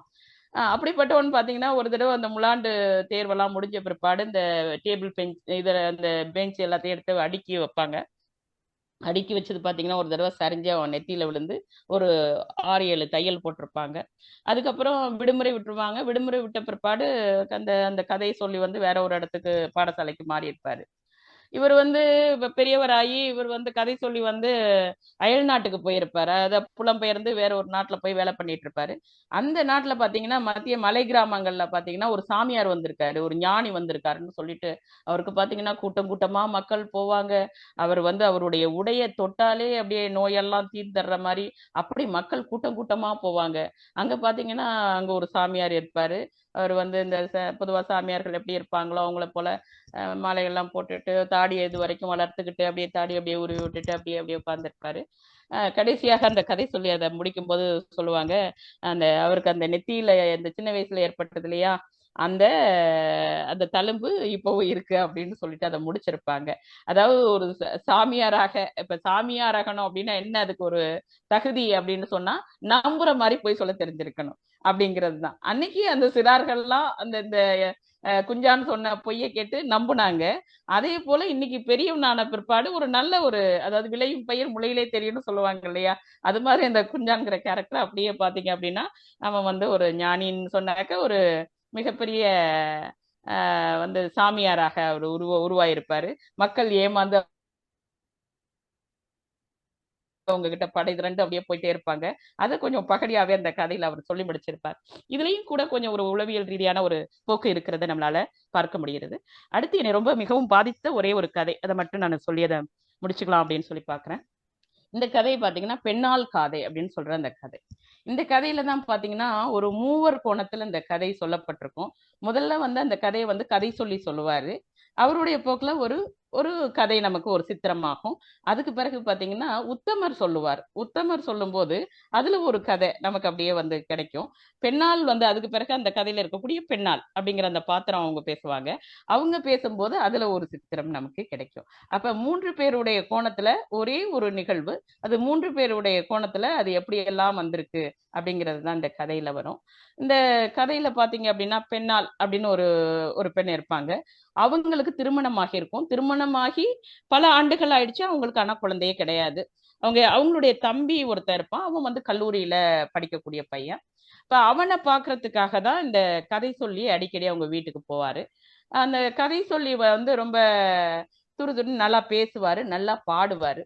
அப்படியெல்லாம் இருக்கும்போது அந்த கதை சொல்லி அந்த வீட்டுக்கு போயிட்டே இருக்காரு. போயிட்டு இருக்கும்போது அந்த அவங்க அக்கா வந்து ஆரம்பத்துல ரொம்ப நார்மலா இருந்தா கூட அதுக்கு பிறகு வந்துட்டு அந்த பையன் கூட கொஞ்சம் நல்லா நெருங்கி பழகுறாங்க. பழகும் பொழுது பாத்தீங்கன்னா தன்னுடைய அந்த தம்பியை தேடி போனவன் பிறகு வந்து இவங்க வீட்டுல சகஜமா எல்லார்ட்டையும் பழகிட்டு இவங்கள பாக்குறதுக்காகவே அடிக்கடி போயிட்டு வர்றான். அப்படி இப்படி போயிட்டு வரும் பொழுது பாத்தீங்க அப்படின்னு சொன்னா ஒரு நாள் என்ன நடக்குது அப்படின்னா அந்த பெண் வந்துட்டு ரோட்ல யாராவது போறாங்களா, வீட்ல யாரும் இல்லாத நேரம் அடுப்படியில அந்த பையனை கூப்பிடுறாங்க. அந்த பையன் எதுக்கோ போறான். போகும்போது ரோட்ல யாரும் போறாங்களா அப்படின்னு பார்த்துட்டு அந்த பையனை வந்து மித்தமிடுறாங்க. இது வந்து ஒரு 10 முறைக்கு மேல அங்க இங்க வந்து பீரோவை நவத்தி வைக்கிறதுக்காக வா அப்படின்னு கூப்பிடுறாங்க. அப்போ போகையில நடக்குது. வீட்டுல அப்படி அப்ப அந்த பையன் போகும் பொழுதுதான் அப்படி இப்படி அந்த மாதிரி எல்லாம் அந்த பையன்கிட்ட வந்து நடந்துக்கிறாங்க. அதாவது முத்தம் கொடுக்குறாங்க.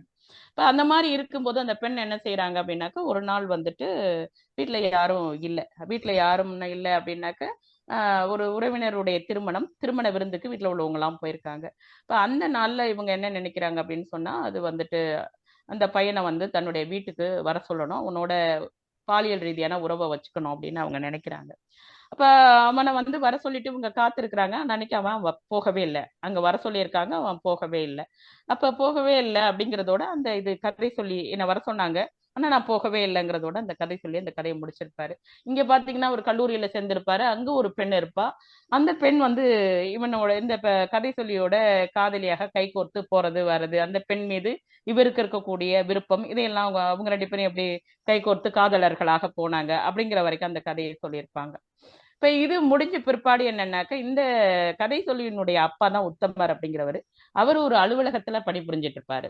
அந்த அலுவலகத்துல பணிபுரியும் பொழுது பாத்தீங்க அப்படின்னு சொன்னா கதை சொல்லியோட இந்த இந்த பெண்ணால் என்ன பண்ணுவான்னா போய் இந்த விஷயத்த வந்துட்டு ஏற்கனவே அவங்க அப்பாவும் மகனும் எப்படி அப்படின்னு சொன்னா எதையுமே மறைச்சுக்க மாட்டாங்க. அதுல எல்லா விஷயத்தையும் ஷேர் பண்ணிக்கக்கூடிய ஒரு நண்பர்களை போல இருக்கக்கூடிய ஒரு அமைப்புல இருப்பாங்க. இப்ப அந்த மாதிரி இருக்கிறதுனால அந்த கதை சொல்லி வந்து தன்னுடைய அப்பா கிட்ட தன்னை பத்தி அவன் சொல்லியிருப்பான் அப்படின்னு நினைச்சிட்டு இவங்க போவாங்க. இதுக்கு முன்னாடியே பாத்தீங்கன்னா கதை சொல்லிக்கு இந்த பெண்ணை நல்லா தெரியும். எப்படி அப்படின்னு சொன்னா அந்த கதை சொல்லியோட அப்பா உத்தமருக்கு இந்த பெண்ணை நல்லா தெரியும். எப்படின்னாக்க கதை சொல்லியோட அக்கா வந்து இவங்களுடைய வகுப்பு தோழி, அதனால அவங்களுக்கு நல்லா தெரியும். அப்ப அதுக்காக அவங்க தன்னுடைய தோழியை பாக்குறதுக்கு அடிக்கடி அவங்க வீட்டுக்கெல்லாம் போயிருப்பாங்க, வந்திருப்பாங்க, அதனால தெரியும். அப்ப வந்து இவங்க போய் வந்து அந்த உத்தமரை பாக்குறதுக்காக சந்திக்கிறதுக்காக நினைக்கிறாங்க. அவரு பல தடவை மறுத்துறாரு, 2-3 தடவை மறுத்துறாரு. அப்புறம் ஒரு நாள் வர சொல்றாரு. வர சொன்னோடனே அந்த ஒரு பையன் அப்பயும் வந்து உங்க பையன் என்ன வந்து என்கிட்ட பழகிட்டான் விலகிட்டான்னு சொல்லல. எப்படி சொல்லுவாங்க அப்படின்னு சொன்னா ஒரு பையன் என்கிட்ட இப்படி எல்லாம் பழகுனா, இப்போ வந்து அவன் வந்து என்னை பாக்குறது இல்ல பேசுறது இல்ல அப்படின்னு சொல்லி ஒரு கம்ப்ளைண்டா சொல்லிட்டு ரொம்ப அழுவாங்க. அப்படி அழுது இருக்கும்போது உத்தமர் என்ன செய்வார்னா, சரி அந்த விஷயத்தை நீங்க மறந்துடுங்க, அந்த பையனை நீ மறந்துடு, நீ அவனை பத்தி நினைக்காதன்னு சொல்லிட்டு ஆறுதலாக சில மொழிகள் எல்லாம் பேசுவாரு. பேசிட்டு அந்த பெண்ணாளுங்கிற பெண்ணை வந்துட்டு உத்தமர் கரெக்ட் பண்ணிடுவாரு. அவர் என்ன பண்ணுவாரு அப்படின்னு சொன்னா, ஒரு நாள் வந்து தனியா அவருடைய நண்பர் வந்து ஊருக்கு புறம்ப ஓரத்துல இருக்கக்கூடிய ஒரு இடத்துல ஒரு தனி வீடு, ஒரு வீடு ஒண்ணு தோட்டத்தோட சேர்ந்து ஒரு வீடு இருக்கும். அந்த வீட்டை பார்த்துக்க சொல்லியிருப்பாரு, இவருடைய நண்பருடைய வீடு. அந்த வீட்டுக்கு ஒரு நாள் பெண்ணால கூட்டிட்டு போவார் இவரு. அங்க போய் அங்க பாத்தீங்க அப்படின்னு சொன்னா, அவரு உத்தமருடைய கேரக்டர் என்ன அப்படின்னு பாத்தீங்கன்னா, அவருக்கு திருமணமாகி இந்த கதை சொல்லியிருக்காரு, அவருடைய அக்கா இருக்காங்க, அப்படி குடும்பம் நல்ல ஒரு குடும்பம். ஆனா அவருக்கு வந்து அலுவலகத்துல வேலை பார்க்கக்கூடிய பெண்களோட எல்லாம் அவருக்கு தொடர்பு இருக்கும். அதுங்களுக்கு ட்ரெஸ் எல்லாம் எடுத்து கொடுக்கறது, இந்த மாதிரி வேலைகள் எல்லாம் அவர் செஞ்சுக்கிட்டு இருப்பாரு. அப்ப பெண்ணாளுங்கிறது வந்து 10ஓட 11 அவருக்கு, அவரை பொறுத்தவரை ஒரு பொண்ணோட இன்னொரு பொண்ணு, அவ்வளவுதான் அவருடைய கணக்கு. அந்த பெண்ணோட இருப்பா. இப்ப இடையில பாத்தீங்க, இதுக்கு இடையில பாத்தீங்க அப்படின்னாக்க இது நடக்கும். இதுக்கு பிறகு கதை சொல்லி ஒரு நாள் வந்து, கதை சொல்லியும் அவங்களும் ஒரே ஊரு, அதனால ஒரு உறவினர் வந்து மரணச் சடங்குக்காக போயிருப்பாங்க. அப்ப வந்து அந்த பெண்ணால் அங்க வந்திருப்பா. பார்த்தா நிறை மாத கர்ப்பிணியா இருப்பா.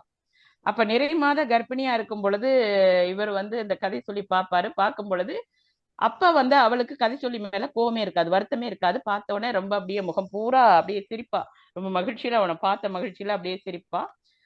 சிரிச்சுட்டு அந்த வயித்தை அப்படியே தடவி காமிச்சு உத்தமர் அப்படின்னு சொல்லுவா. அப்படின்னா உத்தமர் மூலமாக நான் அதை கன்சீவ் ஆயிருக்கேன் அப்படிங்கிறத சொல்றதாக அதை சொல்லியிருப்பாங்க. அடுத்து பெண்ணால் வந்து தன்னுடைய அந்த கதையை சொல்ல வருவாங்க. அப்படி சொல்லும் போது அந்த பெண்ணை பார்த்தீங்க அப்படின்னு சொன்னா, திருமணமாகி குழந்தையே இருக்காது. அந்த குழந்தையே இல்லை அப்படின்னு சொன்னோன்னே வர்றவங்க போறவங்க எல்லாம் வந்து நிறைய ட்ரீட்மெண்ட் சொல்லுவாங்க, அதை செய் இதை செய் அப்படிலாம் சொல்லிட்டு இந்த பொண்ணு எல்லாரும் என்னென்ன ட்ரீட்மெண்ட் சொல்றாங்களோ எல்லா ட்ரீட்மெண்ட்டையும் செய்யும். இதை படிக்கும்போது எனக்கு என்ன தோணுச்சு அப்படின்னு சொன்னா, மாதுருபாகன் அதுல வரக்கூடிய அந்த கதை தலைவி தான் எனக்கு ஞாபகத்துக்கு வந்தா. ஏன்னா ஒரு ஒரு ஆணுக்கும் பெண்ணுக்கும் திருமணம் நடக்கும்போது ஒரு ஆணை கூட இந்த சமூகம் விட்டுடும், அந்த பெண்ணை வந்து விட்டு வைக்காது. நீ அதை செய், அந்த கஷாயத்தை குடி, இந்த கஷாயத்தை குடி, அந்த மருந்தை சாப்பிடு, இந்த மருந்தை சாப்பிடு அப்படின்னு நாட்டு வைத்தியம் நடக்கும், அலோபதி வைத்தியம் நடக்கும். ஒரு வைத்தியம் பாக்கி இல்லாம அந்த பொண்ணை வந்து மருந்தையெல்லாம் குடிக்க சொல்லுவாங்க. இப்ப அதே போலதான் இந்த பெண்ணும் பாத்தீங்க அப்படின்னு சொன்னா, வர்றவங்க போறவங்க எல்லாம் அதெல்லாம் சொல்லி ஓஞ்சிட்டாங்க. இப்ப என்ன நடந்துட்டு இருக்குன்னா, சித்த மருத்துவத்துல அவங்க கொடுக்கக்கூடிய மருந்துகள் எல்லாத்தையும் சாப்பிட்டு அந்த பெண்ணினுடைய உடலில் இருந்து வாயிலிருந்து வரக்கூடிய அந்த மூச்சு காற்றே என்னவா இருக்கு அப்படின்னு கேட்டீங்கன்னா, பூண்டு மாதிரி ஒரு மருந்து வாசம் வீசுது. இத வந்து இந்த கதை சொல்லியும் ஒரு இடத்துல பதிவு பண்ணுவான். என்ன அப்படின்னு சொன்னா, நான் வந்து அந்த பெண்ணை விட்டு விலகினதுக்கு காரணம், அந்த பெண் வந்து முத்தமிடும் பொழுது ஒரே ஒரு ஒரு ஒரே கெட்ட வாசமா வீசுது, அது என்னால பொறுத்துக்கவே முடியல அப்படின்னு அந்த கதை சொல்லியே ஒரு இடத்துல பதிவு பண்ணும்.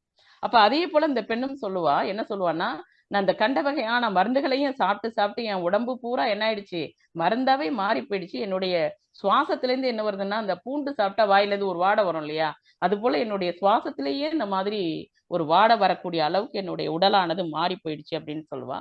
அதே போல அந்த கதை சொல்லி வரும் பொழுதெல்லாம் தாய்மை குறித்து இருக்கு இல்லையா திரைப்பட பாடல், இதையெல்லாம் பாட சொல்லிட்டு இந்த பொண்ணு கேட்டுட்டு அப்படியே கண் கலங்கி அலறதையும் இந்த கதையில அவர் பதிவு பண்ணியிருப்பாரு.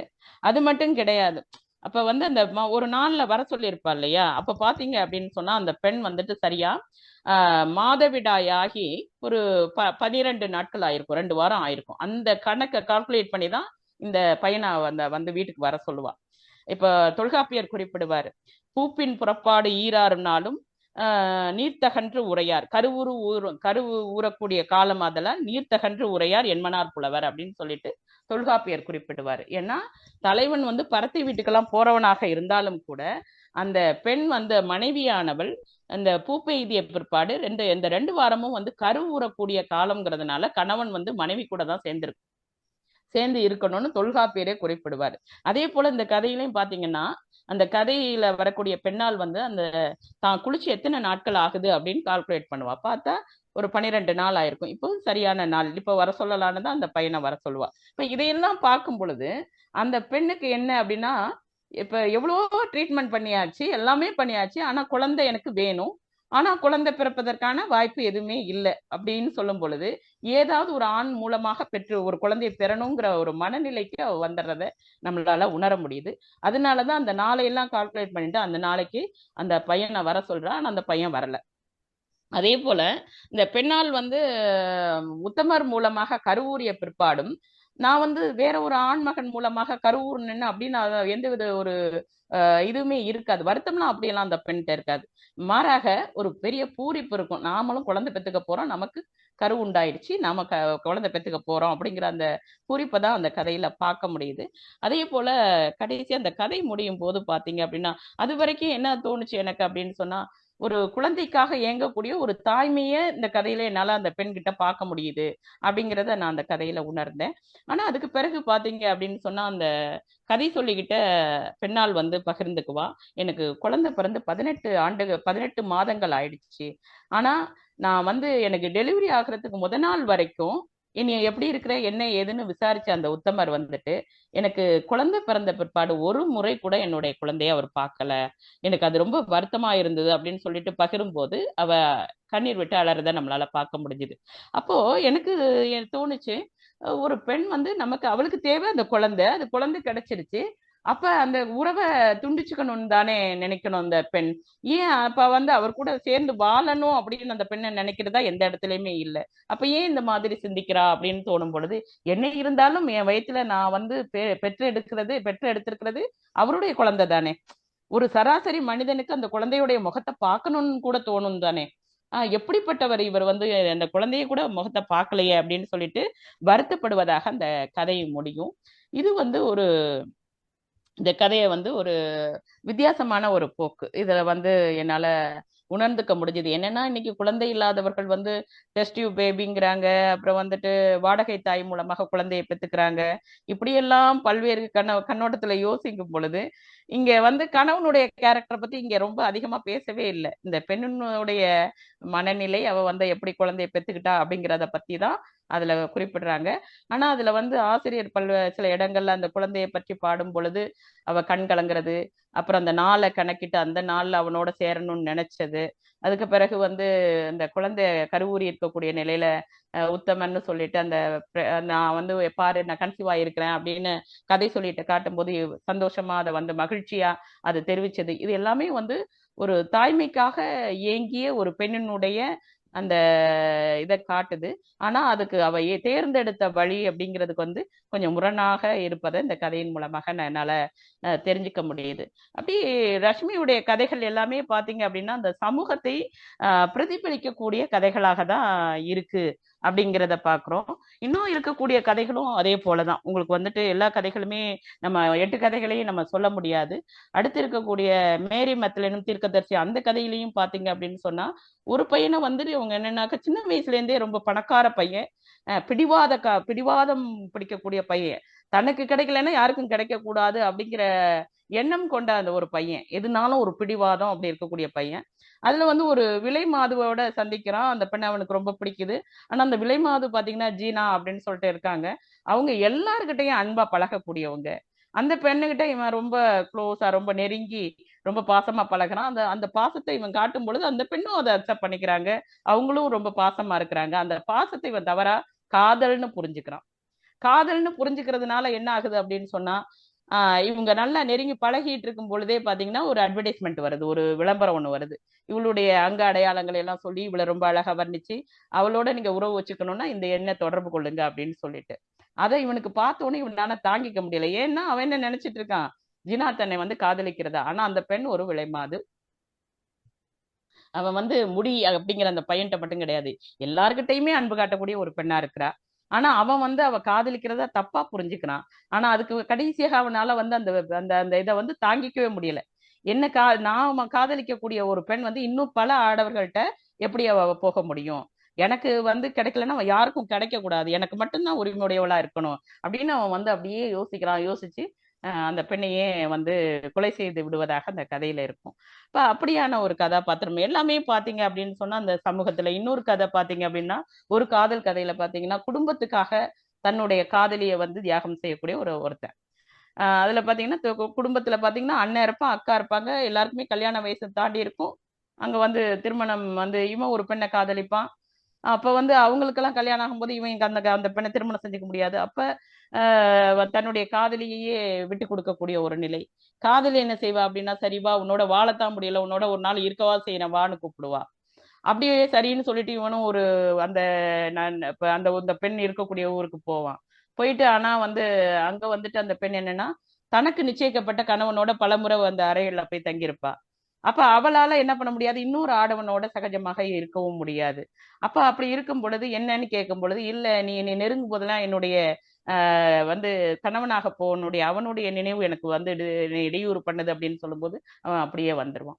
ஆக இப்படியாக அந்த கதைகள்ல எல்லாமே பாத்தீங்க அப்படின்னா ஒவ்வொரு கதையுமே உளவியல் ரீதியாக உள்ள கதையாக தான் இது பெரும்பகுதி. இந்த 8 கதையுமே பாத்தீங்க அப்படின்னு சொன்னா உளவியல் ரீதியான உள்ள ஒரு கதையா தான் இருக்கு. சமூகத்துல நடக்கக்கூடிய நிகழ்வுகள்ல ஒரு மாறுபட்ட கோணத்துல எடுத்து சொல்லக்கூடிய கதைகளாகவும் இது இருக்கிறத பாக்குறேன். ரஷ்மியினுடைய கதைகள் வந்து நல்ல பேசக்கூடிய கதைகளாக இருக்கு. எல்லோருடையும் அந்த மொழி நடையா இருக்கட்டும் எல்லாத்தையும் ஈர்க்கக்கூடிய ஒரு மொழி நடை. இதுல ஒரு கவிஞரா இருக்கிறதுனால பாத்தீங்க அப்படின்னு சொன்னா நல்ல கவித்துவமான வரிகளை எல்லாம் இவர் வந்து தன்னுடைய இதுல வந்து நிறைய கையாண்டிருப்பாரு. அதுல பாத்தீங்க அப்படின்னு சொன்னா வெயில் பருவத்தில் வாகை மரங்கள் நெருப்பை பூக்கும் அப்படின்னு சொல்லியிருப்பாரு. கீயின் ஞாபகங்கள் இறந்து கொண்டிருந்தன அப்படின்னு சொல்லியிருப்பாரு. அதே போல வானவெளியில் நிறம் கொண்டு காற்றில் பறந்த செதில்களை வந்து இந்த மீன் அலசும் போது பாத்தீங்கன்னா செதில்கள்லாம் அப்படியே பறக்கும். அது வானவில்லின் நிறத்தை கொண்டு பறந்தது அப்படின்னு சொல்லியிருப்பாரு. அது போல அவரு கவித்துவமான ஒரு நடை அதெல்லாமே கூட அவருடைய கதையில இருக்கிறத நம்ம பார்த்தோம். இப்படி ரஷ்மி வந்து இது போல மேலும் மேலும் கதைகளை மேலும் எழுதணும். இந்த இவருடைய கதைகள் வந்து வெகுஜன மக்களினுடைய பார்வைக்கு போகணும். இது என்னுடைய கண்ணோட்டம், என்னுடைய பார்வை. இதை படிச்சு ஒவ்வொருத்தரும் அவங்களுடைய கோணத்துல இது எப்படி இந்த கதை இருக்கு அப்படிங்கிறதையும் வந்து சொல்லணும், பகிர்ந்துக்கணும் அப்படின்னு சொல்லிட்டு கேட்டுக்கொண்டு எனக்கு ஒரு நல்லது அந்த கதையை பத்தி ஒரு சில கருத்துக்களை உங்களோடு பகிர்ந்து கொள்வதற்கு வாய்ப்பளித்த பைந்தமிழ் சாரலுக்கு என்னுடைய நன்றியை தெரிவித்து விடைபெறுகிறேன். நன்றி, வணக்கம். நன்றி பேராசிரியர் முனைவர் ஓ. திராவிடமணி அவர்களே. அருமை அருமை அருமை. இவ்வளவு இது முடிந்து விட்டதே என்ற ஒரு வருத்தத்தோடு இருக்கிறோம். உங்களை போன்று இப்படி ஆய்வு செய்வதற்கு வேறு யாரும் கிடைப்பார்களோ எனக்கு தெரியாது. சிலர் இருக்கிறார்கள். ஆனால் ஒரு வித்தியாசமான இதிலே அது குறிப்பாக ஒரு ஆசிரியர் பார்வையிலே எப்படி இருந்தது. எனக்கு இதை கேட்டுக்கொண்டிருக்கிற போது அந்த நீலக்குளிசையே யோசிச்சு கொண்டே இருந்தேன். அப்பதான் விளங்கிச்சு அவர் அதை அந்த மொழியிலே அதை என்னவென்று சொல்லாமல் பொதுவாக அந்த நீலக்குளிசை என்ன என்பதை அதை சொல்லியிருப்பதும், இந்த அத்தியாயங்கள் பிரிக்கின்ற போது அத்தியாயத்திலே ஒரு காட்சி மாற்றம் அமைந்திருப்பது போன்ற உணர்வு எனக்கு தோன்றியது. இது மற்றவர்களும் அறிந்திருப்பார்கள். நிச்சயமாக உங்களுடைய பார்வையில் இந்த ரஷ்மியினுடைய கதைகள் பதிவும் பார்வையிலே மற்ற அனைவரும் நிச்சயமாக இந்த கதையை வாசிக்காமல் தவறு விடமாட்டார்கள் என நம்புகிறேன். அப்படி அருமையாக இருந்தது, திறமாக இருந்தது. கன வழிகளிலே நான் உண்மையாக முதலாக அவரை இப்போதுதான் சந்திக்கிறேன். ஆனால் இந்த கதை அவர் கொண்டு போன அந்த வழி, அவர் எழுதிய முறை, இவையெல்லாம் காலத்துக்கு ஏற்ற போது எழுதியிருக்கிறார் என்பது நன்றாக தெரிகிறது. சரி, இந்த உங்கள் அனைவருக்கும் குறிப்பாக இப்போ திராவிடமணி அவர்களுக்கு எமது பைந்தமிழ் சாரல் சார்பிலே மீண்டும் நன்றியை தெரிவித்துக் கொள்கின்றோம். ஏனென்றால் நீங்கள் பல நிகழ்வுகளை எங்களோடு கலந்து கொண்டு சிறப்பித்திருக்கிறீர்கள். எதை எடுத்தாலும் அதை காத்திரமாக செய்து முடிக்கக்கூடிய உங்களை இந்த நிகழ்வுகளாக சந்தித்ததை இட்டு மற்றற்ற மகிழ்ச்சி அடைகிறோம். சரி, இங்கே அடுத்ததாக நான் ரஷ்மி அவர்களுடைய அந்த ஏற்புரையோ அல்லது அவருடைய உரையை ஆற்றுவதற்கு நீங்கள் கேட்கின்ற கேள்விகளுக்கு அவர் பதில் அளிப்பதற்கு முன்பாக உங்களுடைய கை சமிக்கைகளை காட்டுவீர்களானால் நான் ஒவ்வொருவரையும் இங்கே ஒரு 2 அல்லது 3 நிமிடங்கள் தந்து அழைத்து உங்களுடைய கருத்துக்களை பகிர்ந்து கொள்ள ஆசைப்படுகிறேன். முதலாவதாக கனநேரம் இந்த நிகழ்விலே கலந்து கொண்டு சிறப்பிக்கின்ற பத்மநாத ஐயர் அவர்களிடம் முதல் செல்கிறேன். மற்றவர்கள் உங்களுடைய கை சமிக்கைகளை காட்டுங்கள். ஒவ்வொருவராக அழைக்கிறேன். வணக்கம் பத்மநாத ஐயர் அவர்களே. இருக்கிறாரா? இருந்தார், போயிட்டார். வணக்கம். இருக்கிறார். உங்களுடைய ஒலிவாங்கியை சரி செய்து கொள்ளுங்கள். மியூட்ல இருக்கு ஐயா. பத்மநாத ஐயா, உங்களுடைய அந்த ஒலிவாங்கி இப்போது கதைங்கள். வணக்கம் வணக்கம் வணக்கம் வணக்கம். நான் பொதுவாக ஒரு விமர்சகன் அல்ல என்றாலும் ஒரு சில வார்த்தைகளை மட்டும் சொல்லி முடிப்பேன். இன்று ரஷ்மியன் என்னுடைய The true story of broadband customer who wrestled with destiny, triumphed over the giants of cyberspace, and tasted the elixir of connection. Who, me? Epic journey to switch internet provider. Not really. A broadband switch that would echo through history. Nope. It was quick and easy. Hyper fast, hyper reliable. Who, me? No, Darren. Hyper optic full fiber broadband. யாருடைய mobile போனால் அது Hyperoptic.com for availability and ஐயா, terms. உங்களுடைய சரி பேசுங்க. ஓ ஆ, ரஷ்மி என்னுடைய ஒரு நண்பர். ஆ, அதனால்தான் இன்று அவருடைய நூல் பற்றிய ஒரு விமர்சனம் நடக்கப் போகின்றது என்று அறிந்தபோது மிகவும் மகிழ்ச்சி அடைந்து இன்று இந்த நிகழ்விலும் நான் பங்கு கொண்டேன். இந்த நூலை விமர்சித்த அந்த திராவிட மணி என்ற அந்த அம்மையார் மிகவும் சிறப்பான முறையிலே ஒரு வித்தியாசமான முறையிலும் அவர் அந்த நூலை விமர்சித்தார் என்பது மிகவும் மகிழ்ச்சி தரும் விஷயம். அதிலும் ஒவ்வொரு கதையும் எடுத்து அதனை மிகவும் தெளிவாக பல நிமிட நேரங்கள் அதனை ஆய்வு கூறினார் என்பது குறிப்பிடத்தக்க விஷயம். அதற்காக நான் மிகவும் மகிழ்ச்சி அடைகிறேன். நன்றி. நன்றி ஐயா, நன்றி. உங்களுடைய சுருக்கமான கருத்துக்கு நன்றி. நூலகர் பத்மநாத ஐயர் அவர்களோடு அவருடைய கருத்தை நாம் கேட்டோம். சரி, அடுத்ததாக உங்களுடைய பெயரை சொல்லி அழைக்கிறேன். நீங்கள் விருப்பம் இல்லை என்றால் என்ன ஒருவரும் கை சமிக்கையை காட்டுவதாக தெரியவில்லை. பொன்னையா கருணாகரமூர்த்தி, திரு பொன்னையா கருணாகரமூர்த்தி, நீங்கள் கருத்து கூற விரும்பினால் உங்களுடைய கருத்தை பதிவு செய்யலாம். வணக்கம். இல்லை என்று சொல்லிட்டேன். இல்லையா? மிஸ்ரா. அடுத்ததா மிஸ்ரா. யார் அடுத்தது? மிஸ்ரா. மிஸ்ரா அவர்கள் இப்போது இணையமோடு இணைந்திருக்கிறார். வணக்கம் அம்மா.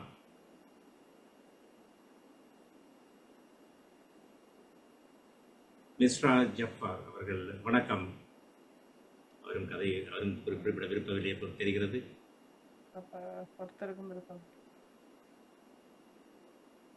வேறு மன்னிக்கவும். வணக்கம். வணக்கம். நீண்ட நாட்களுக்கு பின்னால் வணக்கம். வணக்கம். நீண்ட நாட்களுக்கு பிறகு இந்த நிகழ்வில் கலந்து கொள்கிறேன் என்று நினைக்கிறேன். ரஷ்மியுடைய கதைகளை இதுவரை நான் வாசித்ததே இல்லை. அவருடைய முகநூலில் கவிதைகளை மட்டும் நான் வாசித்திருக்கிறேன். அவருடைய கதை புத்தகம் எனக்கு கிடைக்கவில்லை. நான் அதை தேடவும் இல்லை என்றுதான் கூற வேண்டும். இந்த கருத்துரையாடலின் பின்னர் நிச்சயமாக அவருடைய புத்தகத்தை வாசிக்க வேண்டும் என்றே தோன்றிக்கொண்டே இருந்தது. சில விஷயங்களை கேட்கும் போது நெருடலான கதைகளாக இருந்தது. கட்டாயமாக வாசித்து அதற்கான ஒரு குறிப்பை கட்டாயமாக எழுதுவேன் என்று கூறிக்கொள்கிறேன். நன்றி.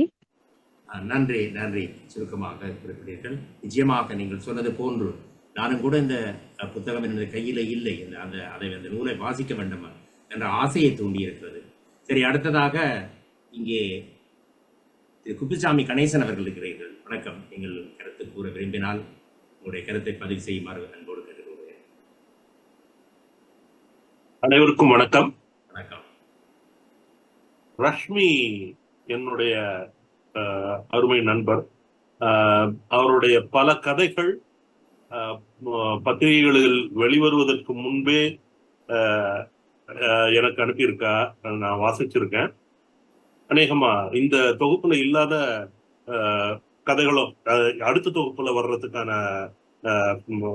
காத்திருப்பதில் இருக்கிற முன்பே பறந்த பற்றி சாயா அப்படின்னு ஒரு கதை, அது அவரோட அடுத்த தொகுப்புல இடம்பெறும்னு நினைக்கிறேன். ரஷ்மியினுடைய கதைகளை திராவிடமணி மிக அழகாக, மிக பொருத்தமாக, மிக நன்றாக மதிப்புரை செஞ்சிருக்கார். அவருக்கு என்னுடைய வாழ்த்துக்கள், பாராட்டுக்கள். ரஷ்மியினுடைய கதையில இருக்கிற முக்கியமான ஒரு விஷயம், அந்த காட்சிப்படுத்தல் அதை அவங்க திராவிடமணி ரொம்ப அழகா சொல்லியிருந்தாங்க. அந்த ஒரு ரைட்டர் தன்னுடைய கதைகள்ல விஷுவல் இம்பாக்ட கொண்டு வர்றதுன்றது ரொம்ப அபூர்வமான ஒரு விஷயம். அதை அவங்க கரெக்டா பிக்சரைஸ் பண்ணியிருந்தாங்க. அது மிகச்சிறந்த ஒரு மதிப்புரை. ரஷ்மியினுடைய கதைகளுக்கு அவர்கள் அளித்த இந்த உரை ரொம்ப சிறப்பா இருந்தது. ரஷ்மியினுடைய எழுத்து இருக்கிற அந்த வர்ணமயமான வர்ணனைகள் இருக்கு இல்லையா, அது அவர் கவிஞரா இருக்கிறதால மட்டுமல்ல.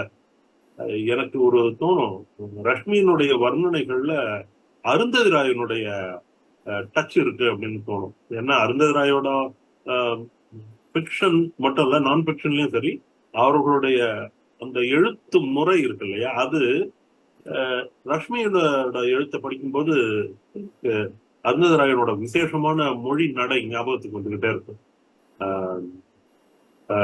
ரஷ்மி கவிஞன், ஓவியன், சிறுகதையாளன், எப்போது அவரின் பெரிய நாவலோடு வரப்போகிறாருன்னு காத்துக்கிட்டு இருக்கேன்.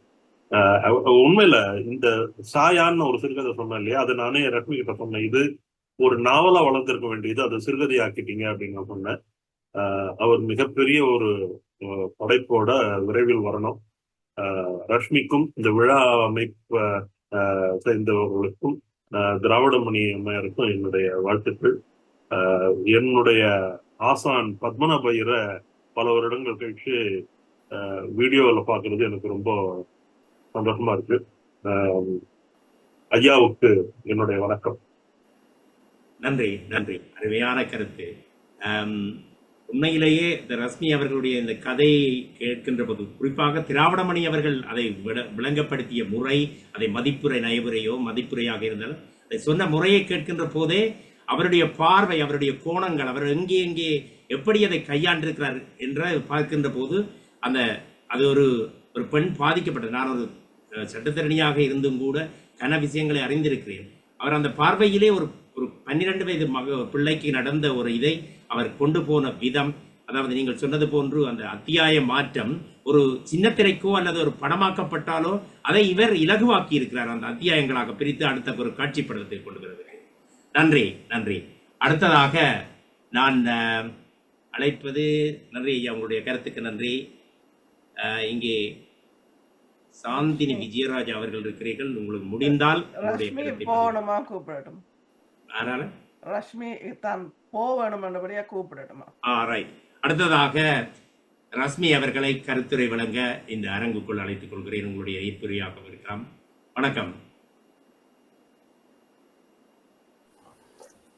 வணக்கம். எல்லாருக்கும் இந்த இதில் கலந்து கொண்டு எல்லாருக்கும் என்னுடைய அன்பும் நன்றியும். குறிப்பாக திராவிடமணி கருத்து தெரிவித்த ஐயர், ஐயர், குப்புசாமி, மிஸ்டா ஜப்பார், எல்லாருக்கும் என்னுடைய அன்பும் நன்றியும். இந்த கதைகளை தாண்டி என்ற சொல்றதுக்கு எதுவும் இல்லை. நான் சொல்ல வேண்டிய எல்லாத்தையுமே கதைகளை சொல்லிட்டேன்.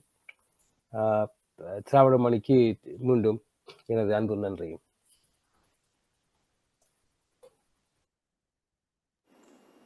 நன்றி ஐயா, உங்களுடைய கருத்துக்கு நன்றி.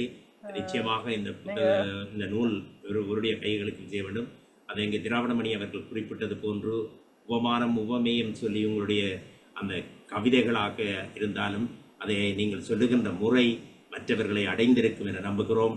உண்மையாக ஒரு திறமையான எழுத்தாளரை இந்த பைந்தமிழ் சாரலூடாக நாங்கள் இன்று இந்த நிகழ்விலே கலந்து கொண்டு உங்களையும் நேரிலே சந்தித்ததை இட்டு மனமகிழ்வு அடைகின்றோம். அடுத்ததாக இங்கே கருத்து சொல்ல யார் பார்ப்போம். நீங்கள் கைசமைக்கே உங்களுடைய இதிலே காட்டுவீர்களாக இருந்தால் எனக்கு ஒருவராக அழைக்க முடியும். இல்லை என்றால் அடுத்ததாக இங்கே ஒருவர் இருக்கிறார், பிசி என்றது, அது ஐயா இருந்தார். மீனால் நித்யானந்தன் அவர்கள். நீங்கள் கருத்து கூற விரும்பினால் வரலாம். ஏனென்றால் நீங்கள் கைசமைக்கையை காட்டாமல் விட்டால் எனக்கு அழைப்பது கஷ்டமாக இருக்கும். வணக்கம். சரி, அடுத்ததாக நான் நினைக்கிற ஒரு விருந்திலே கலந்து கொண்டு இங்கே அடுத்ததாக ஒருங்கிணைப்பாளர் பவானி சக்குன செல்வம் அவர்களிடம் செல்வோம். அவருடைய உரையும் நன்றி உரையும். வணக்கம். ஆஹ், முதலாவதாக இந்த நிகழ்வுக்கு எங்களுடைய அழைப்பை ஏற்று வந்து கலந்து கொண்ட ரஷ்மி அவர்களுக்கும் இன்று இந்த உரையாற்றிய திராவிடமணி அவர்களுக்கும் மற்றும் இங்கே இணையத்திலே கலந்திருப்பவர்கள் மற்றது முகநூலாக கலந்திருப்பவர்கள் அனைத்து கலை இலக்கிய நண்பர்களுக்கும் எனது மனமார்ந்த நன்றியை தெரிவித்துக் கொள்கின்றேன்.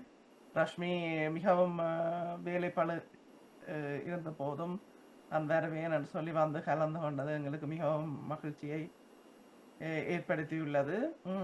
அவருக்கு நான் நன்றி சொல்லுகின்றேன். நீங்கள் போக வேண்டியிருந்தாலும் முதற்கண் அதை நான் நன்றியாக தெரிவித்துக் கொள்ளணும்.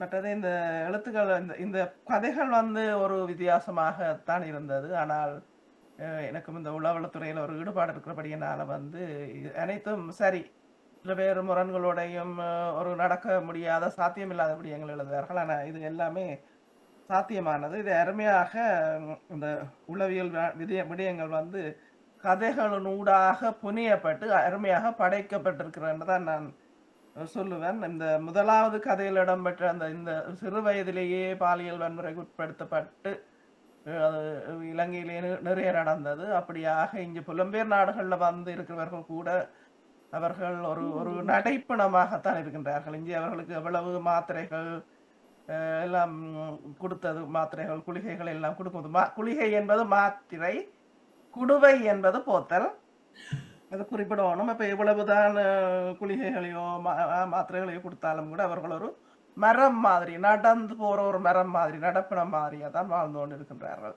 அது ஒரு தீராத மனவடு என்பது அது உண்மையாக சரியான முறையில் அது கதையாக எழுதப்பட்டிருக்கின்றது. மற்றது அந்த ரெண்டாவது கதையிலையும் கூட உண்மையில ஆசிரியர்களை நாங்கள் குற்றம் சொல்வதை விட பெற்றோர் சரியாக கண்காணிக்க வேண்டும்.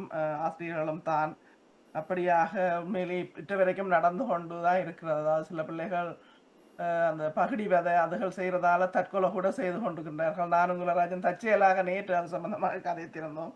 இங்கே நெதர்லாந்துலேயும் ஒரு தமிழ் பையன் தற்கொலை செய்திருந்தார். அது மிகவும் வருத்தத்துக்குரிய விஷயம். அதை நாங்கள் அதுக்குரிய நடவடிக்கைகளை பாடசாலையோடு சேர்ந்து பெற்று அந்த பிள்ளைகளையும் வளமான வாழ்வை வாழ வைக்கணும் என்பது உண்மையிலே என்னுடைய கருத்தும் அது மிக முக்கியமான ஒரு விஷயம். இந்த பொய் என்பது உண்மைதான், அதுவும் ஒரு நோய்க்கூறு, உளவியல் ரீதியான நோய்க்கூறு. பெத்தாலஜிக்கல் லாயர்ஸ் என்று சொல்லுவார்கள். அது உண்மைதான். அந்த அட்டென்ஷன் டெபிசிட் அளவானது அவர்களுக்கு அந்த நெகட்டிவ் அட்டென்ஷன் என்று சொல்றது என்ன ஆங்கிலத்தில் அந்த வேற விதமாக சரியான முறையில் மற்றவர கவனங்களை இழுக்க இயலாட்டி இப்படி ஏதாவது ஒரு வழியில் மற்றவர்களை கவனத்தை இழுத்து கொண்டு இருப்பார்கள். இப்போ படித்தோ அல்லது வேறு வழியில் அந்த இதை பெற முடியாதவர்கள் அப்படி சில பேர் செய்து கொண்டிருப்பார்கள். அதுவும் அதை கொண்டு போய் அதை முடித்த விதமும் ஒரு நகைச்சுவையாக இருந்தாலும் அதில் நிறைய அர்த்தம் பொதிந்துள்ளது. நீங்கள் எழுதின என்ன விதமாக அந்த படைப்பை படைச்சு உங்களோட திறமையை நீங்கள் வடிவாக புனைஞ்சிருக்கிறீங்க. ஆனால் அவ்வளவும் அதோட இருக்கிற விடயங்கள் சரியாக நீங்கள் புனைஞ்சிருக்கிறதுக்கு உண்மையாக பாராட்டுதுக்கள். இப்படியான படைப்புகள் சமுதாயத்துக்கு வரணும், சமூக சீர்திருத்தத்துக்கும் இப்படியான படைப்புகள் மிகவும் பங்களிப்பு செய்யும் என்பதை கூறிக்கொண்டு இதில் கலந்து கொண்ட அனைவருக்கும் நான் மீண்டும் நன்றியை கூறுகின்றேன். ஒரு தகவல் நான் பதிவு பண்ணிக்கலாமா? ஒரே ஒரு செய்தி. நான் தமிழ் பல்கலைக்கழகத்துக்கு ஒரு முறை இந்த தமிழகத்துக்கு அப்பால் தமிழ் அது தொடர்பான ஒரு விமர்சன அரங்குக்கு கூப்பிட்டுருந்தாங்க. அப்போ இருந்தேன். அப்போ ரஷ்மியினுடைய கதைகளை ஒரு மாணவன் சிறுகதைகள் அதாவது அயலக கதைகளை முனைவர் பட்டத்துக்கு, அதாவது நீங்க கலாநிதினு சொல்லுவீங்க, அந்த பட்டத்துக்கு எடுத்துக்கும் போது ரஷ்மியினுடைய கதைகளும் அதுல தேர்வு செஞ்சிருந்தாங்க. தேர்வு செஞ்சிருந்ததா சொன்ன அந்த பையன் இந்த ரஷ்மியினுடைய கதையை தான் அதுல விமர்சனமா சொன்ன. அப்படி இந்த ஜாங்கிற கதையை தான் அது சொன்ன. அப்படி சொல்லும் போது அவன் சொன்ன கருத்து என்ன அப்படின்னா, ரஷ்மியினுடைய கதைகள் மிகப்பெரிய, அதை படிக்கும்போது படிக்கிறவங்களுக்கு மிகப்பெரிய ஒரு பாதிப்பை ஏற்படுத்துது. இந்த கதை அவ்வளவு ஆழமான ஒரு உள்ளத்தை தொடக்கூடியதாகவும் இந்த சமூகத்தை விசாரணை செய்யக்கூடியதாகவும் இவருடைய கதைகள் இருக்கிறது. ஆனா அது ஏன்னு தெரியல, வெகுஜன மக்களுக்கு அது போய் சேர்ந்த மாதிரி தெரியல. இப்போ நம்ம வந்து கூகுள்லையோ இல்லை மற்ற இடங்கள்லையோ போய் ரஷ்மியினுடைய கதைகள்னு போய் போட்டோம்னா கூட அந்த கதைகள் குறித்து எந்த தரவுகளும் அதில் கிடைக்கிறது இல்லை. அவரை பற்றின நிறைய தரவுகள் கூட, ரஷ்மியினுடைய தரவுகள் கூட, அவருடைய படைப்பில் கவிஞராக இருக்கிறாரு, ஓவியராக இருக்கிறாரு, இப்படியெல்லாம் இருக்கிறாரு. ஆனால் அவருடைய படைப்புகள் சார்ந்து நிறைய இன்னும் ஜனரஞ்சகப்படாம இருக்குது அப்படிங்கிறத அந்த மாணவன் வந்து முன்வைத்தாரு. அதே மாதிரி தான் நானுமே உணர்ந்தேன். ரஷ்மியினுடைய கதைகள் உண்மையிலேயே இந்த 8 கதைகளும் என்னை அவ்வளவு தூரம் பாதிச்சுது. அது ரொம்ப இந்த ஏதோ இந்த சமூகத்துல இருந்து தான் அந்த கதைகளை எடுத்திருக்காரு. இந்த சமூகத்துக்கு ஏதோ ஒண்ணு சொல்றது, அந்த கதையை படிச்சு முடிச்ச உடனே நமக்கு ஒரு அந்த பாதிப்பு நமக்குள்ளார வருது. இது எல்லாமே இருக்கு. ஆனாலும் கூட அந்த கதையில் இருக்கக்கூடிய அழுத்தம், அந்த இது வந்து வெகுஜன மக்களை போய் இன்னும் சேராமலே இருக்குது அப்படிங்கறத தான் நான் உணர்ந்தேன். அது வந்து ரஷ்மி வந்து கதையை எழுதி முடிச்சுட்டு அதை வெளியிட்டதோட அதை அப்படியே விட்டுருவாங்களா? அதை முன்னெடுத்து கொண்டு போகணும் அப்படிங்கிறதுக்கான எந்த ஒரு முன்னெடுப்பும் அவங்க செய்யறது இல்லையா அப்படிங்கிறத நான் அவங்க கிட்ட கேட்கணும் அப்படின்னு நினைச்சேன். நன்றி. நன்றி பேராசிரியர் திராவிடமணி. நன்றி பவானி செல்வம். ரஷ்மி, நீங்கள் இதுக்கு ஏதாவது கதை சொல்ல விரும்பினால், கூற விரும்பினால் கூறலாம். என்ன காரணத்துக்காக இது மற்றவர்களை அடையவில்லை என்று அவருடைய ஆதங்கம், உங்களுடைய ஒளிவாங்கிய சிறுசி. குப்புசாமி ஏதோ சொல்ல விரும்புறாதுக்கு முதலாவது கேட்போம். என்னன்னு குப்புசாமி, உங்க பேராசிரியர் திராவிடமணி சொன்னதுக்கு ஒரு சின்ன ஒரு விளக்கம் ஒன்று சொல்லணும். உண்மையில் ரஷ்மியினுடைய எழுத்துக்கள் அதிகமா பரவலா வெகுஜன, அந்த வார்த்தை வெகுஜன பரப்புல பிரபலமாகல அப்படின்னு சொன்னாங்க. உண்மையில தமிழக எழுத்தாளர்களை இலங்கை வாசகர்கள் படிக்கிற அளவுக்கு இலங்கை எழுத்தாளர்களை மெயின்லாந்து தமிழர்கள் வாசிக்கிறது இல்லை. அதுதான் கசப்பான உண்மை. இலங்கை ஈழ எழுத்தாளர்கள், புலம்பெயர்ந்த எழுத்தாளர்கள், நீங்க எப்படி வகைப்படுத்தினாலும் சரி, இலங்கை தமிழர்களுடைய எழுத்துக்கள் தமிழ் வாசகர்களை பொறுத்தவரை இன்னும் பரிச்சயமாக தான் இருக்கு. ஒரு சில சோபா சக்தி போல, முத்துலிங்கம் போல சில பேருடைய படைப்புகள் மட்டும்தான் கொஞ்சம் வெளிச்சத்துக்கு வந்திருக்கு. தேவகாந்தன் அப்படின்ற ஒரு அற்புதமான எழுத்தாளரோட கனவு சிறைன்ற நாவல் உண்மையில் உலக அளவில் கொண்டாடப்பட வேண்டிய ஒரு நாவல். அது இப்பதான் இங்கிலீஷ்ல டிரான்ஸ்லேட் ஆகியிருக்கு. அத தமிழகத்துல நிறைய பேர் அவங்க வாசிச்சதே கிடையாது. பல ரைட்டர்ஸ் இருக்காங்க. இப்போ நீங்க நிறைய இலங்கை எழுத்தாளர்கள் ஆங்கிலத்தில் எழுதுறவங்களா இருக்காங்க. அது இப்போ கணேசானந்தம் மாதிரி, சிவானந்தம் மாதிரி நிறைய ரைட்டர்ஸ் ஆங்கிலத்தில் மிக செறிவாக எழுதுகிறவர்கள் இருக்காங்க.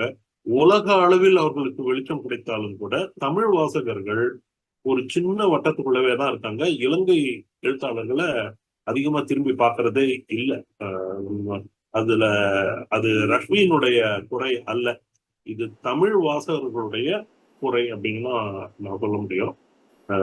ஆனால் நல்ல எழுத்துன்றது வெகுஜன எழுத்தாளர்களுடைய ஆதரவை நம்பி இருப்பது அல்ல.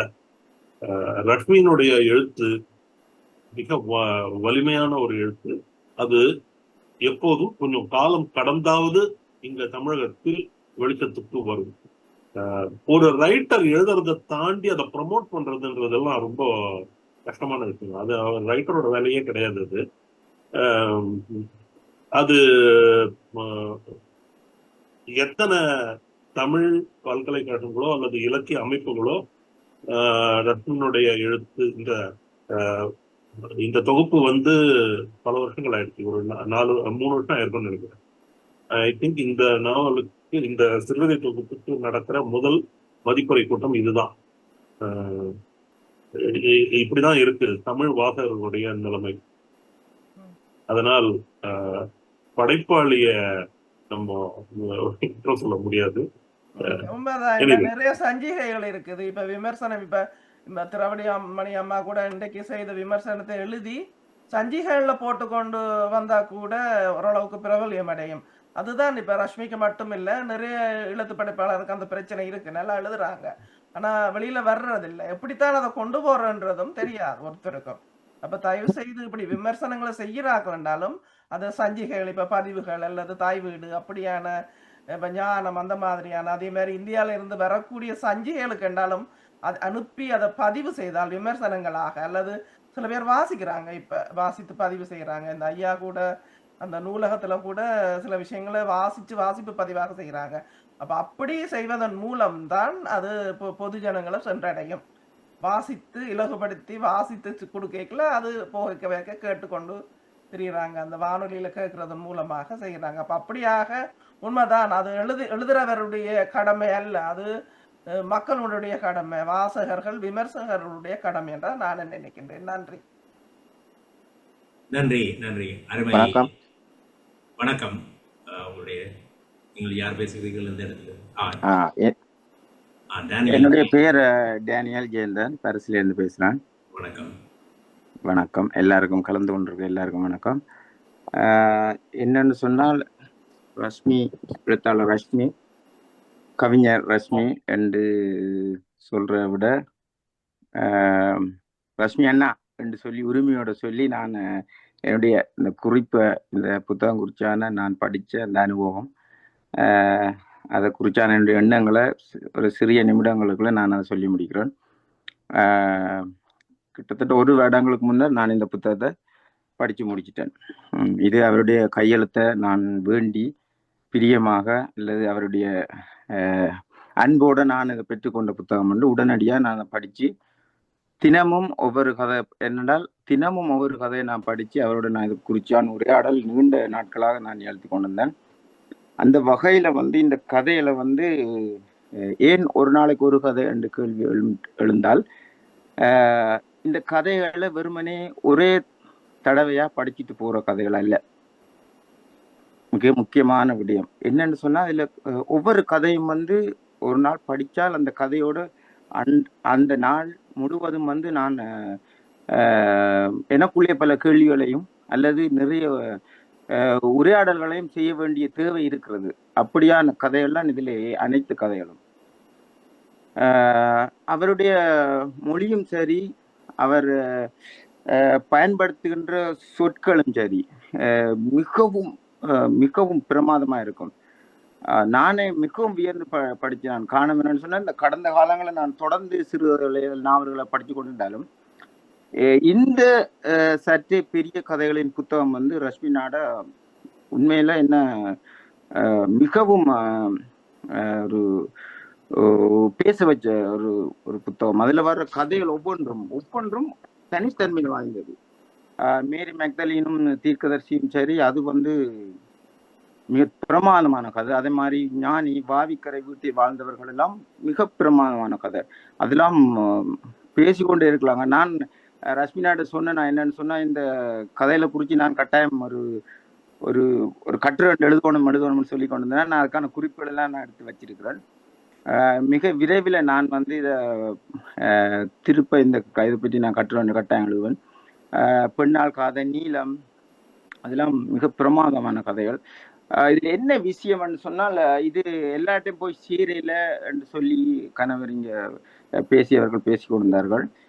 என்னை பொறுத்தவரையில் ரஷ்மி அண்ணாவுக்கு வந்து அவர் ஒரு கவிஞர். அவர் ஒரு கவிஞராக இருக்கப்படியே அவருடைய அந்த சிறுகதைக்கு அவருடைய அந்த சொற்கள் எல்லாம், அவர் தேர்ந்தெடுக்கிற சொற்கள் எல்லாம் மிகவும் வந்து வலிமையா இருக்கு. அழகியல பின்னி மேய்ஞ்சிருக்கிறார். அப்படி அழகான கதைகள் எல்லாம். அதை விட அவருக்கு வந்து விளம்பரம் தேவையில்லை.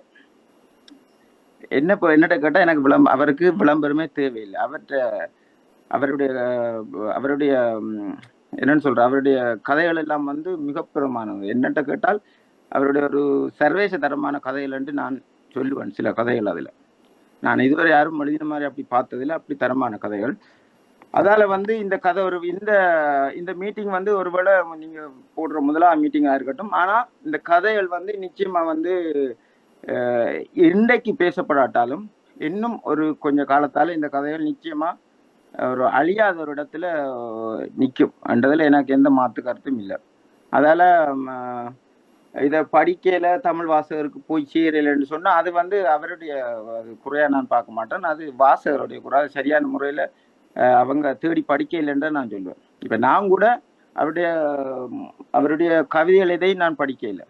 நான் உடனே வந்து சிறுவையை தான் அவர்கிட்ட தொட்டு பார்த்தேன். அதிலே அவர் வந்து மிக உச்சத்தை தொட்டிருக்கிறார். உண்மையில சமகாலத்தில் எழுதுகிற பலருடைய கதைகளை படித்திருந்தாலும் இவருடைய கதைகள் வந்து தனித்தன்மையா இருக்கு. ஆகையால வந்து நாங்க வந்து தொடர்ந்து ரஸ்மினாட அந்த ஓவியங்களை போல நான் அவருடைய ஓவியங்களுக்கு மிகவும் ஒரு ஒரு விசிறியாக நான் இருக்கிறேன். அப்படி ஒரு அவருடைய ஓவியங்கள் எல்லாம் நான் என்னுடைய கணனியில வந்து சேமிச்சு வச்சுக்கிறேன். அந்த மாதிரி பலர் அழகா வரைஞ்சிருக்கு. அதே மாதிரி அவருடைய கதைகளும் மிகச்சிறப்பா இருக்குது. அதால தொடர்ந்து ரஸ்மின்னா நான் இதுல சொல்ல பல விடயங்கள் வந்து நான் கட்டுரையில சொல்றதுக்கு இருக்கிறேன். அதால எனக்கு கிடைச்ச இந்த குறிப்பிட்ட நேரத்துக்குள்ள நான் என்னால் முடிஞ்ச அளவு என்னுடைய கருத்தை சொல்லியிருக்கிறேன். வாய்ப்புக்கு நன்றி. நன்றி டேனியல் ஜெயந்தன், உங்களுடைய கருத்துக்கு நன்றி. பைந்தமிழ் சாரலுடைய எங்களுடைய ஆரம்பத்தினுடையதிலிருந்து இன்று வரை பலருடைய நூல்களை ஆய்வு செய்து வருகிறோம். கவியரங்கங்கள், பட்டிமன்றங்கள் இப்படியெல்லாம் நடந்திருக்கிறது. நாங்கள் இதை பதிவு செய்கிறோம். வலையொலி தளத்தில் இது பதிவாகும். எம்முடைய நோக்கமே இதை பலர் வாசிக்க வேண்டும், பலர் பார்க்க வேண்டும், அதை பார்த்து தொடர்ந்து அந்த புத்தகங்களை வாசிக்க வேண்டும் என்பது எமது நோக்கம். உண்மையிலேயே ரஸ்மி அவர்களுடைய நீங்கள் சொல்வதை போன்று அவருக்கு விளம்பரம் தேவையில்லாமல் இருக்கலாம். ஆனால் முடிந்த அளவுக்கு கூடுதலாக இது சென்றடைய வேண்டும் என்பதே எமது நோக்கமாக இருக்கிறது. உங்களுடைய கருத்துக்கு நன்றி. நன்றி. அடுத்ததாக இங்கே ஒரு இணைப்பில் இருந்தார், இப்போது இல்லை.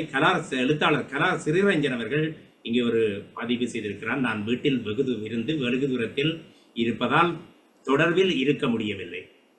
ரஸ்மி அவர்கள் இங்கு சந்திக்கும் போது அருமையாக ஒரு விமர்சனத்தை கேட்பதற்கும் சந்தர்ப்பத்தை ஏற்படுத்தி தந்த பஞ்சமிழ் சாரலுக்கு எனது மற்றும் பத்மநாப ஐயருக்கும் எனது நன்றிகள். நூலை வாசிக்க காத்திருக்கிறேன். இங்கு லண்டனில் இந்நூலை எங்கு வாங்கலாம் என்பதை தெரியப்படுத்துங்கள். ரஸ்மிக்கு எனது நிறந்த வாழ்த்துகள். எனது கம்ப்யூட்டரில் பேசுவதற்கு வசதி இல்லை, அதனால் பேச முடியவில்லை. நன்றி திருமதி கலா ஸ்ரீரஞ்சன் அவர்களே. அதோடு இங்கே நித்யானந்தன் சொல்லியிருக்கிறார், கம்ப்யூட்டரில் பேசுவதற்கு வசதி இல்லை என்பது மீனால் நித்யானந்தனின் கருத்து. நித்யானந்தன் மன்னிக்கவும், மீனால் நித்யானந்தன் அவர்களுடைய கருத்து இந்த கம்ப்யூட்டரில் பேசுவதற்கு வசதி இல்லை. சரி, இது இந்த கருத்துக்களை தொடர்ந்து இந்த மற்ற வாசகர்களுக்கு சென்று அடைவதற்காகவும் இந்த நூலகம் யாழ் நூலகம் எரிக்கப்பட்டதுக்கு பிற்பாடு அது அந்த எரித்ததன் பிற்பாடு என்ற நூலகராக இருந்து கொண்டு யாழிலே நூலகம்.org என்ற அந்த நூலகத்திலே திரு பத்மநாப ஐயர் அவர்கள் எத்தனையோ புத்தகங்களுக்கு எழுதுவதற்கு அவர்களை ஊக்குவித்து வருகிறார். அவரை பற்றி உங்களுக்கு எல்லோரும் தெரியும். அந்த நூலகத்திலே இந்த நூல் பதிவிடப்படலாம் என நம்புகிறேன்.